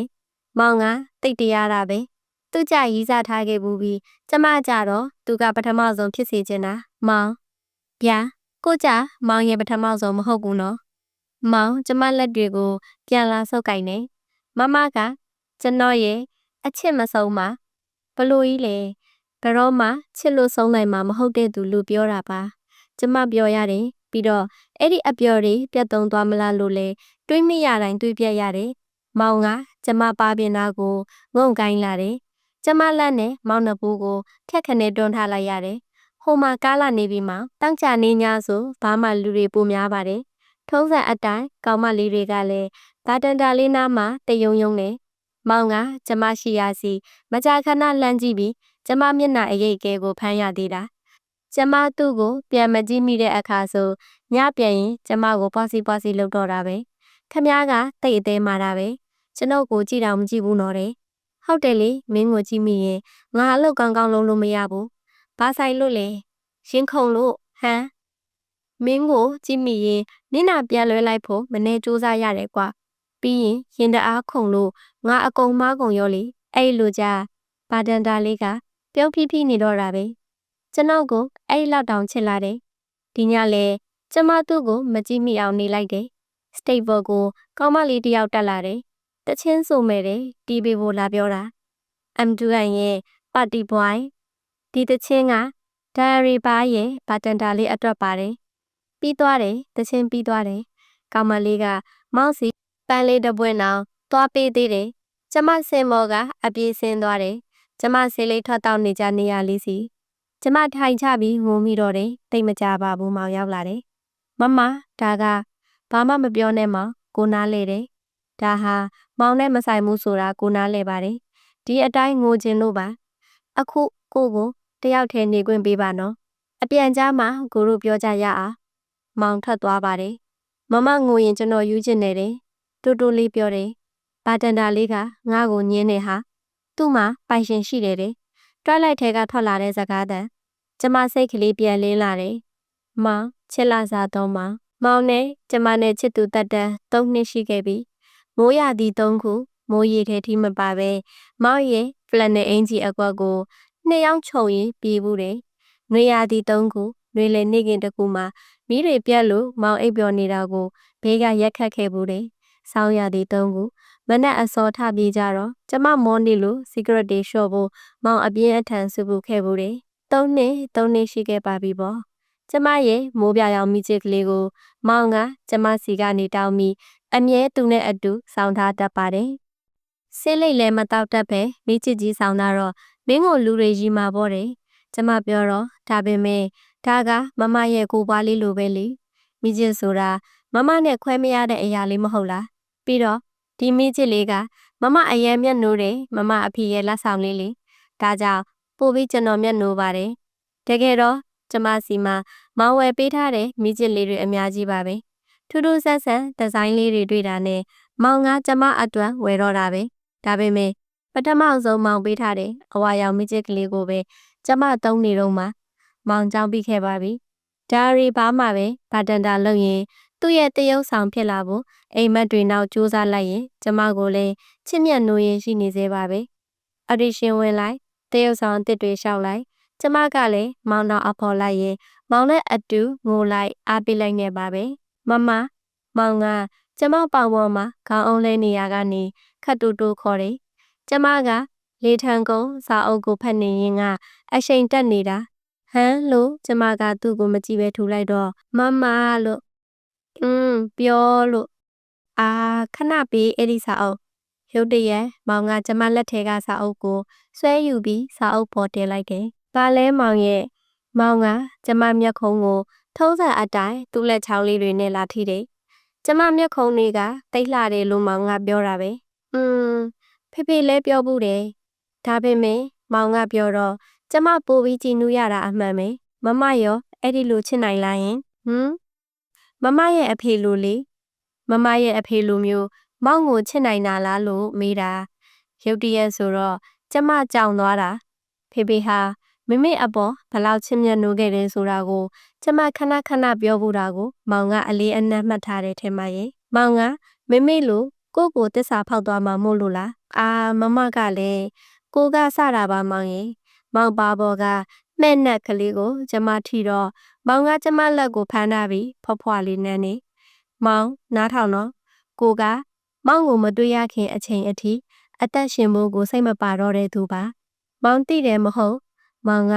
ကျမကိုမျက်တောင်မခတ်စတန်ကြီးကြည့်နေတယ်မောင်ကကိုယ့်ရဲ့အသက်ရှင်သန်စရာတခုတည်းသောကြိုးကလေးပဲမောင်ဖြတ်ချမသွားဘူးလို့ကိုယုံကြည်ပါတယ်ဖေဖေလို့ချစ်တတ်သလားဆိုတာကိုဖြေရမယ်ဆိုရင်လေကျမစကားရက်ပြီးမောင်ငုံကြည့်တော့မောင်ကခလေးတယောက်လိုငေးနေတော့မေဖေဖေထက်ကိုဟာပိုမယ်ထင်တယ်မောင်ကိုမချစ်တော့ရင်လေကိုကမင်းကိုချစ်ရအောင်မှာပါပဲမင်းကကိုရဲ့အသက်ကြိုးလေးမဟုတ်လားမောင်ပြုံးနေထထိုင်နေဒီကိုလာပါအောင်မောင်ပတ်ထားခြင်းလို့ပါမောင်ကိုကျမခက်တင်ဖတ်ထားလိုက်တယ်မောင်ကြီးဟုတ်ရေချိုးတော့နော်နန်လို့လားကျမအော်ကြီးတော့မောင်ကအလန့်တကြားထားရက်ပြီးသူ့ကိုယ်သူနန်းကြည့်နေတယ်9 နာရီထိုးတော့မယ်လေမောင်ရဲ့အလောက်သွားရမှာမို့ရေချိုးခိုင်းတာကိုဟော့ပြမောင်ခက်တုံနဲ့တပတ်တစ်ထဲဆွဲပြီးရေချိုးကမ်းဘက်ထွက်သွားတယ်စီကရက်တလိတ်ထုတ်ပြီးဝရန်တာစီထွက်ဖို့ပြင်တော့ဇပွဲပေါ်ကမောင်ဖုန်းတန်မိလာတယ်ဟယ်လိုကျွန်တော်အဆိုတော်ပါမြင့်မင်းမိုးနဲ့ပြောချင်လို့ကြားလိုက်ရတဲ့စကားကကျမရင်ကိုဒိန်းကနေအဆိုတော်တဲ့လားဟယ်လိုကြားလားမသိဘူးကြားပါလေသူရေချိုးနေလို့ပါအခုပြောနေတာကကျမသူ့အမပါဘာလို့ဒီလိုထွက်သွားတာလဲအော်ဟုတ်ကဲ့ကျွန်တော်သူနဲ့အလုပ်လေးတစ်ခုပြောချင်လို့ဒါရီဘာကိုည9 နာရီလာခဲ့မယ်လို့ပြောပေးပါတစ်ဖက်ကဖုန်းချသွားခဲ့ပြီအဆိုတော်အလုပ်ကိစ္စကျမရင်တွေခုန်လာပြန်နေမောင်အိမ်မက်တွေဟဲမောင်ကြီးချစ်ချင်းမြတ်တာဟာရက်လွန်နေဆိုတာမျိုးရှိသလားဒါဆိုကျမရဲ့ချစ်ချင်းမြတ်တာမှကြရက်လွန်နေဆွဲဘာလို့မပါခဲ့ပါလဲအချစ်ဟာနှလုံးသားနဲ့ချီပိုးထားတဲ့ခိုင်ခန့်တဲ့အင်္ဂလိပ်မဟုတ်ဘူးလားကျိုးတွေထဲမှာအခိုင်ခန့်ဆုံးဟာနှလုံးသားမဟုတ်ဘူးလားတန်ရုံးစင်မဟုတ်ဘူးလားဘာကြောင့်လဲအတူတူဖြတ်တန်းထမ်းမိုးခဲ့တဲ့လောကသားဟာဘာတွေကြောင့်ပြုံးကနေကြွေကြနိုင်ရတာလဲချစ်ချင်းမြတ်တာဆိုတဲ့ဒဏ်ခံကျိုးဟာအောင်မြင်မှုကိုမခံနိုင်ဘူးတဲ့လားမမြင့်မင်းမို့အခုဆိုမောင်ဟာဒါရီဗာရဲ့ဗတန်တာလေးမဟုတ်တော့ဗတန်တာလေးအတွက်ဆိုပြီးကျမတို့အမ်ပလက်မှာတချင်းတောင်းပေးမယ်ကောင်မလေးတွေမလာကြတော့ဘူးကြာတာပတိနေ့တွေမှာကျောင်းမှာကျမသွားဆောင်ခေါ်ကြရတဲ့ကောင်လေးမဟုတ်တော့ဘူးတနင်္လာနေ့တွေမှာဟိုဒီလျှောက်သွားရင်ကျမနဲ့အတူရီမောပေါ့ပါဘူးမအားတော့ဘူးအရင်နေခဲ့တဲ့အခန်းချင်းလေးမှာမောင်မနေတော့ဘူးအခုဆိုမောင်ကတရုတ်ဆောင်မြင့်မင်းမိုးဖြစ်လာခဲ့ပြီလူတွေအာယုံဆိုင်ခံရတဲ့ public figure တယောက်ဖြစ်သွားခဲ့ပြီဟိုးတစ်ချိန်ကယဉ်ကျေးမှုတက္ကသိုလ်ရှိကလူတွေကြားမှာကျမပါကိုဖျက်ခနဲနန်းလိုက်တဲ့မောင်ကအခုတော့ကျမနဲ့လူတွေကြားတဲ့သွားလာဖို့ခက်ခဲနေခဲ့ပါပြီလူမြင်ကွဲမှာစိတ်လိမ်မတော့ဖို့ကျမကိုတားမြစ်တက်ခဲ့ပါပြီဒီနေ့တော့ကျမလက်ခံဖြေကြားပေးလိုက်ရတဲ့အဆိုတော်ရဲ့ဖုန်းကောလေးကတစ်စိမောင်ဟာကျဲပွေလေးတစ်ပွေဖြစ်ထွန်းခဲ့ပြီမောင်ကအဲ့ဒီအဆိုတော်ရဲ့တချင်း MTV ကနေပဲဗတ္တတာလေးအဖြစ်တရုပ်ဆောင်ရဲ့လူတွေအများကြီးချစ်ခင်အတိအမှတ်ပြုခံရတဲ့မြင့်မြတ်မှုအဖြစ်ပြောင်းလဲသွားခဲ့ပါတယ်အဲ့ဒီနေ့ညကဒါရီဘာကသူတို့ရဲ့ချစ်လာစားသောဗတ္တတာလေးအတွက်ဂုဏ်ပြုပွဲလေးလုပ်ပေးခဲ့တယ်ဆိုင်ကဝန်ထမ်းတွေအမ်ပလက်ကလူတွေစပုံမှုတွေတန့်ရှင်ရေးတွေအားလုံးကမောင်ကိုဂုဏ်ပြုပေးကြတယ်မင်းသားဖြစ်သွားရင်ဒါရီဘာကလူတွေကိုမမေ့ရဘူးနော်ဆိုပြီးဝိုင်းစားကြတော့မောင်ကမျက်နှာမထားတတ်အောင်ဖြစ်နေပြီးရီပဲရီနေတော့တာကျမတို့အမ်ပလက်အဖွဲ့ကမောင်အတွက် M2N ရဲ့ပါတီပွိုင်းကိုတီးပေးကြတယ်ဒါမှမောင်အတွက်အမြဲအတောင်းခံရဆုံးသချင်းလေးမို့အမတ်တရပေါ့လေကျမ secret ထွက်တောက်နေကြနေရလေးကိုကျမထွက်လာတယ်ဘာလို့ကျမငိုချင်နေရတယ်မသိဘူးတကယ်ဆိုကျမတိတ်ကိုပြောနေတာပါပျော်လွန်းလို့များလားပျော်လွန်းလို့ဝမ်းနေနေတာလားပျော်လွန်းလို့လစ်ဟာနေတာများလားမောင်ကအမြင့်ပြန်ငှက်ကလေးဖြစ်တော့မှာအော်မျက်ရည်ကကြာရသေးတယ်ခပ်ပါရောမောင်ကြီးမမမောင်လိုက်လာလေကျမကမန်ကရံမျက်ရည်တုပ်ရတယ်ဒါပေမဲ့မမငိုနေတာလားမောင်ကကျမမျက်နှာကိုအတင်းဆွဲမောတော့တာပဲကျမမောင်ကိုပြုံးပြလိုက်တယ်ကိုပြောလို့ပါမောင်ရဲ့ကြည်ပါအောင်ငါကောင်လေးကမင်းသားဖြစ်တော့မှာပဲမောင်ကောင်းကိုခပ်ဖွားဖွားလေးပို့ရင်ကျမပြောတော့မောင်ကကျမလက်ဖွားတွေကိုပြန်ဖမ်းဆုံရင်နှမ်းဆိုင်တယ်လာလိုက်ခဲ့လာပါ မောင်ကကျမလက်ကိုဆွဲပြီးအပြေးတစ်ပိုင်းနဲ့ဆိုင်ထဲပြန်ဝင်နေမောင်နဲ့ကျမလက်တွဲပြီးဝင်လာတာမြင်တော့အကောင်လုံးကဝိုးဝါးတွေအော်ကြရောကျွန်တော်မိတ်ဆက်ပေးခြင်းလို့ပါထပ်ပြီးမောင်ကကျမလက်ကိုပိုတင်းတင်းဆုပ်ကိုင်လာတယ်ကျမလည်းရင်ခုန်တဲ့နေမြန်လိုက်တာဟော်ရီကဒါရီဘာရဲ့အမ်ဘလက်ကဂီတာရစ်တင်းစီဟာကျွန်တော်ချစ်သူပါ3 နှစ်3မို့အခုအထိကျွန်တော်ရဲ့ဆိုးခြင်းကောင်းခြင်းတွေကိုနှလုံးသားနဲ့ထုတ်ပိုးချစ်မြတ်နိုးပေးခဲ့တယ်အရေးလိုအုံမိုးကောက်ွယ်ပေးခဲ့တယ်ကျွန်တော်ချစ်သူပါလို့ကျွန်တော်တရားဝင်မိတ်ဆက်ပေးပါရစေလက်ခုပ်တန်းတွေဆိုင်ထဲမှာညံစီသွားတယ်ကျမဟိုတော့မောင်ကကျမကိုရင်ဝင်ထဲဖတ်ထားပေးတယ်ဟာဒါဆိုမင်းမိုးရောနင်းစီရောတို့တွေကိုထားခဲ့မှာလားမန်နေဂျာကိုထွေးဦးကမျက်နှာငယ်လေးနဲ့မေးရှာတယ်ကျမဒီမှာဂီတာဆက်တီးမှာပါကိုထွေးဟေးကနေကျမတို့အမ်ဘလက်အဖွဲ့ကလူတွေထအော်ကြတယ်ကျွန်တော်ကမကြဒါရီကိုနားမှာပါဗျာဘာဖြစ်လို့လဲဆိုတော့မောင်ကကျမကိုငဲ့ကြည့်တယ်ကျွန်တော်အသက်ကဒီမှာရှိနေတာကိုကျမမောင်ကိုတိတ်လေးစိတ်ပြစ်လိုက်တယ်အကုန်လုံးကဝိုင်းအော်နေကြပြီလေအဲ့ဒီနေ့လေးဟာမောင်ရဲ့ဗန္ဒတာဘဝလေးနောက်ဆုံးပါပဲမောင်ဟာကျဲပွင့်လေးမြင့်မင်းမိုးအဖြစ်နောက်ကဘာလောကအသစ်စီသူမထင်တဲ့သမီးအချစ်ဟာတိတ်ကြောက်ဖို့ကောင်းနေရောက်လာပြီဆိုပြေးစရာလမ်းမရှိတော့ဘူးကွာအဲ့ဒီလိုသမီးစီရောက်လာတဲ့အခါအချစ်ရဲ့နောက်ဆက်တွဲဓာတ်အားလုံးကိုခန္ဓာရင်ရှိဖို့ဖေမျှော်လင့်နေဟိုအတိတ်ကာလတွေစီတုန်းကဖေနဲ့ကျမတို့အိမ်ရဲ့ဝရန်တာမှာပြောခဲ့ဘူးတဲ့စကားတွေကိုကျမပြန်ကြားရောက်မိတယ်အချစ်လည်းရောက်လာခဲ့ပြီးချစ်လည်းချစ်ပူပြီးကြည်နူးရင်ခုန်ပူပြီးဝမ်းသာချမ်းမြေ့ပူပြီးပြီးတော့အချစ်ရဲ့နောက်ဆက်တွဲဓာတ်တွေကိုလည်းကျမစတင်ရရှိနေခဲ့ပါပြီမောင်နဲ့ကျမကြားမှာဘယ်တော့ကအနာတရားတွေဝင်ရောက်လာခဲ့တယ်လေအေးဆက်ဆက်ကော်ဖီကွက်တီကျမတို့ဘယ်အချိန်ဖြော်မိခဲ့ကြတယ်လေမဟုတ်သေးဘူးအဲ့ဒီကော်ဖီအေးတွေကိုမောင်ယူလာခဲ့တာပါမောင်ရဲ့ဗဇက်တာလေးမြင့်မင်းမိုးအဖြစ်ကနေငွေကျဲပွင့်လေးမြင့်မင်းမိုးအဖြစ်တောင်းပစွာကူးပြောင်းခဲ့ခြင်းအတွက်ကျမရဲ့ပျော်ရွှင်မှုတွေခုံယူမှုတွေချမ်းမြေ့မှုတွေရရှိခဲ့သလိုထပ်တူကျမရဲ့ဝမ်းနဲ့လက်ဟာမှုတွေတင်းငယ်သွားခြင်းတွေပါကပ်ပါလာခဲ့ပါတယ်ဒါရီဘာကနေမောင်စားထွက်သွားတဲ့အချိန်တွေမှာကျမဟာဖေဆုံးကစားကာလတွေကိုပြန်ရောက်သွားရသလိုပါပဲ3 နှစ်တိုင်နေတိုင်းနီးပါးအတူရှိခဲ့ကြရာကနေဖြုတ်ခနဲ့လက်ဟာသွားတဲ့တန်းဟာကျမကိုအလူအလဲထိုးနှက်စေခဲ့တယ်ကျမတို့စတိတ်ပေါ်ကနေဘားကောင်နာရှိတဲ့နေရာစီလှမ်းငင်းမိတိုင်းမောင်ရှိမနေတော့ဘူးကျမစီဂရက်ထွက်တောက်တိုင်းမမဆိုပြီးခေါ်တန်တဲ့အတူမောင်ရောက်မလာတော့ဘူးညဘက်ဆိုင်ကပြန်ချိန်တွေပါတယောက်တည်းကားငါဖို့ဆောင်ရတဲ့အခါအရာရာဟာနာကျင်စရာအတန်တွေပဲနီးနေခဲ့တာပါပဲအခုဆိုချစ်သူတက်တန်9 နှစ်ပြီးခဲ့တဲ့3 နှစ်မှာမောင်နဲ့ကျမကြားမှာဖတ်တွယ်စရာဟာချစ်ချင်းမြတ်တာလုံခြုံမှုနဲ့မျှဝေခံစားခြင်းတွေသာပွင့်ဝေခဲ့ဘူးတယ်ပေါ့အခုတော့ကျမတို့မှာငင်းခုန်ရတဲ့ပြဿနာအပြစ်တင်မှုတွေတန်တရားတွေရံပွဲတွေနဲ့ဘာကြောင့်လဲမောင်ရဲ့ပိုများလာတဲ့အောင်မြင်မှုတွေကျမအတွက်ကပိုတိုးလာတဲ့စိတ်တန်ရာတွေဒီနေ့တနေ့လာနေကျမတို့အရင်လိုအတူမရှိကြတော့ဘူးမောင်စီကိုတွေ့ကျင်လာတိုင်းပြေးတော့ခွင့်မရှိဘူးဒါရီဘာကိုမောင်ရောက်လာဖို့မလွယ်ပါဘူးလွန်ခဲ့တဲ့2 ပတ်ကနောက်ဆုံးတွေ့ခဲ့တဲ့တနေ့လာနေမှာမောင်နဲ့ကျမကြောက်ကစားဖြစ်ခဲ့ကြသေးတယ်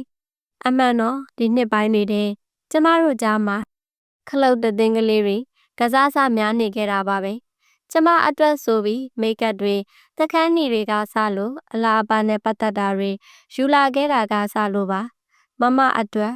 ဘာတွေလဲမောင်ချက်ကူပုံခက်ကြီးတပုံဖွင့်ကြည့်ပါအောင်မမောင်ကကျမကိုလက်ပိုက်ပြီးခပ်ပြုံးကြည့်နေတယ်ကျမကောင်းကြီးပြလိုက်တယ်စက်ကူပုံရဲ့ဖဲကြိုးတွေကိုကျမဖြေလိုက်တယ်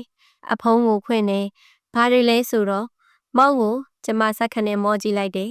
မောင်ကပြုံးရင်ကမမသုံးဖို့ကျမပြုံးမိလိုက်တယ်ကြည်နူးတော့မဟုတ်ပါဘူးဒီလိုမိတ်ကပ်တွေနှက်ခမ်းနီတွေကိုဘယ်တော့သုံးခဲ့ဘူးလို့လဲမောင်အလကားကုန်တာပေါ့ကျမဘူးအဖုံးကိုချက်ချင်းပြန်ပိတ်ပစ်လိုက်တယ်မောင်သိပါတယ်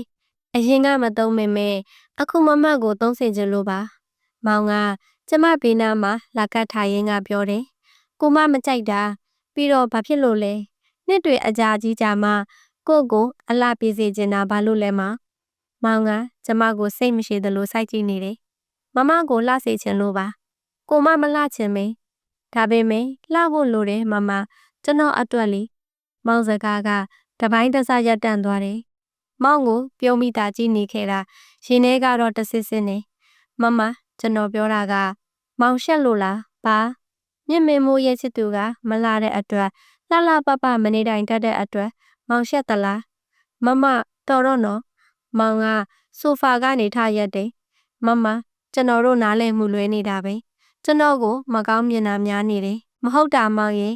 ကျမ secret လေးကိုမီးညှိလိုက်တယ်။ကျွန်တော်မမကိုလှစေခြင်းနဲ့ကျွန်တော်ချစ်သူပါဆိုပြီးမမကိုလူတွေကငေးနေစေခြင်းနဲ့အော်အခုတော့ secret မီကိုတလူလူနဲ့ brandy နဲ့ဆွဲနေတဲ့ညနေစီကျော်ဟာမောက်ချစ်သူဖြစ်နေတာကိုမောင်ရှက်နေပြီလားကိုတောင်းမှန်ပါတယ်မလှလို့ဒီချိန်မှာမောင်ကမမဆိုပြီးအတန်ဟင်းငန်းနဲ့អော်တယ်မောင်ဒေါသထွက်နေတယ်ဆိုတာကြစ်ကြစ်ပါအောင်ဆုပ်ထားတဲ့လက်တီဆုပ်တွေကတက်သေးပါပဲကျွန်တော်ပြန်မယ်မမ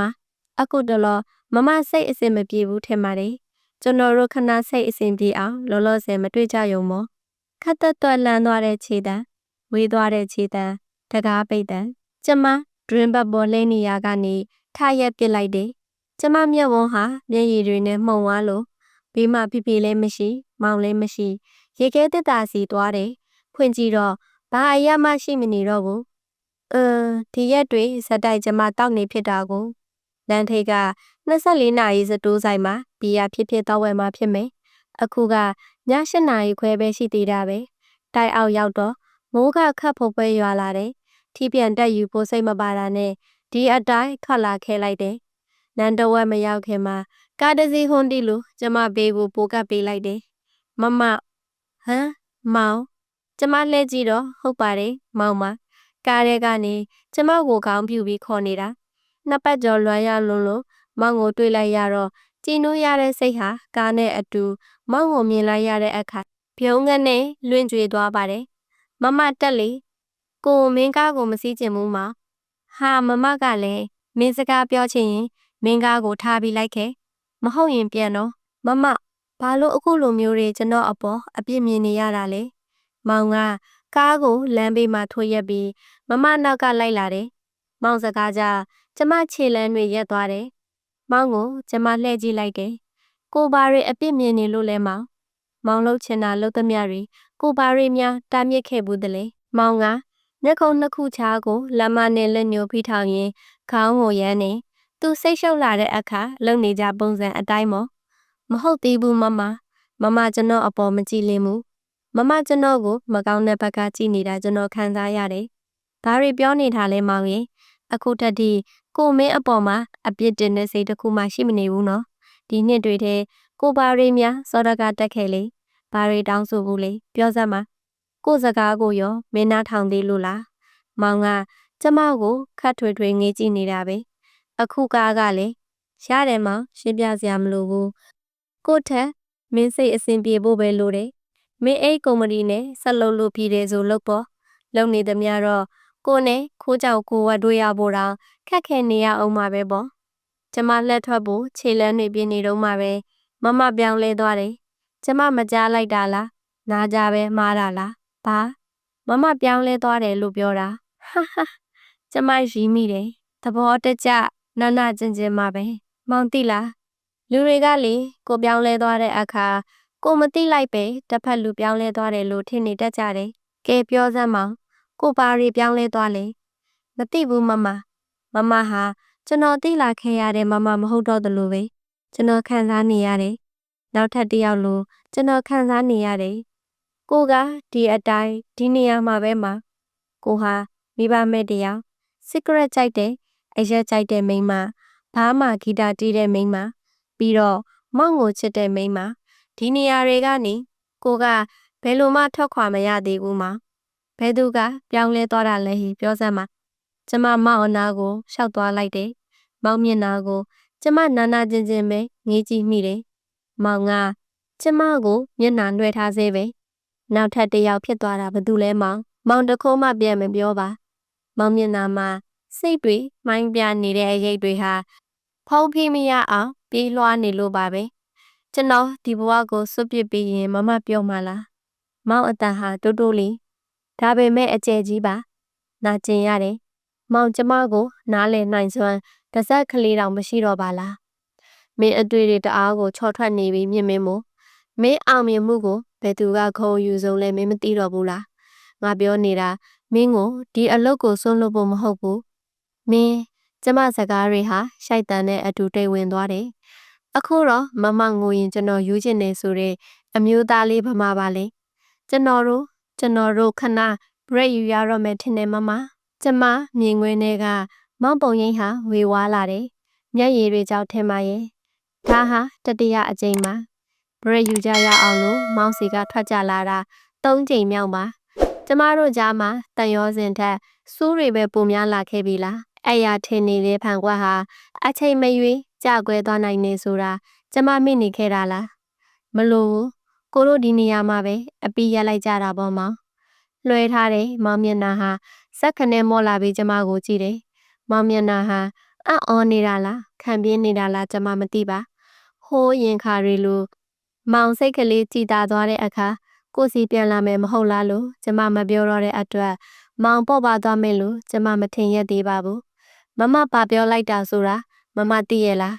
အခုလမ်းခွဲကြမယ်လို့မမပြောနေတာလားဟုတ်တယ်မောင်ကိုတို့ကြားမှာချိတ်ဆက်ထားစရာဘာတစ်ခုမှမကြံတော့ဘူးလေနောင်တရစရာတွေကိုကျွန်တော်တို့မလုပ်ကြရင်မကောင်းဘူးလားမမတူတဲ့လမ်းတွေကိုမရှောင်ကြတော့တာအနာနဲ့မှာပါမောင်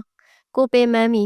ပြီးတော့ကိုထက်အရေးတကြီးရွေးချယ်စရာတွေမောက်မှရှိနေခဲ့ပြီမောင်ကကျမလက်မောင်းနှစ်ဖက်ကိုရုတ်တရက်ဆုပ်ကိုင်လိုက်တယ်တကယ်ပဲကျွန်တော်နဲ့အပီးတက်ချင်တာလားမမနောင်တမရဘူးဆိုတာသိကြသလားကျမမျက်ရည်စတွေကိုလက်ဖက်နှောင်းနဲ့ခက်ကြမ်းကြမ်းပုတ်ပစ်လိုက်တယ်ကိုဘက်ကစတင်ရက်ဆဲပြီးသားလမ်းတစ်ခုကိုဘယ်တော့မှပြန်လျှောက်မှာမဟုတ်ဘူးမဒီတစ်ခါမင်းပြန်လာရှာရင်ကိုဒီနေရာမှာရှိမနေတော့ဘူးဆိုတာမင်းကောင်းထဲမှာဆွဲနေအောင်မှတ်သားလိုက်ပါ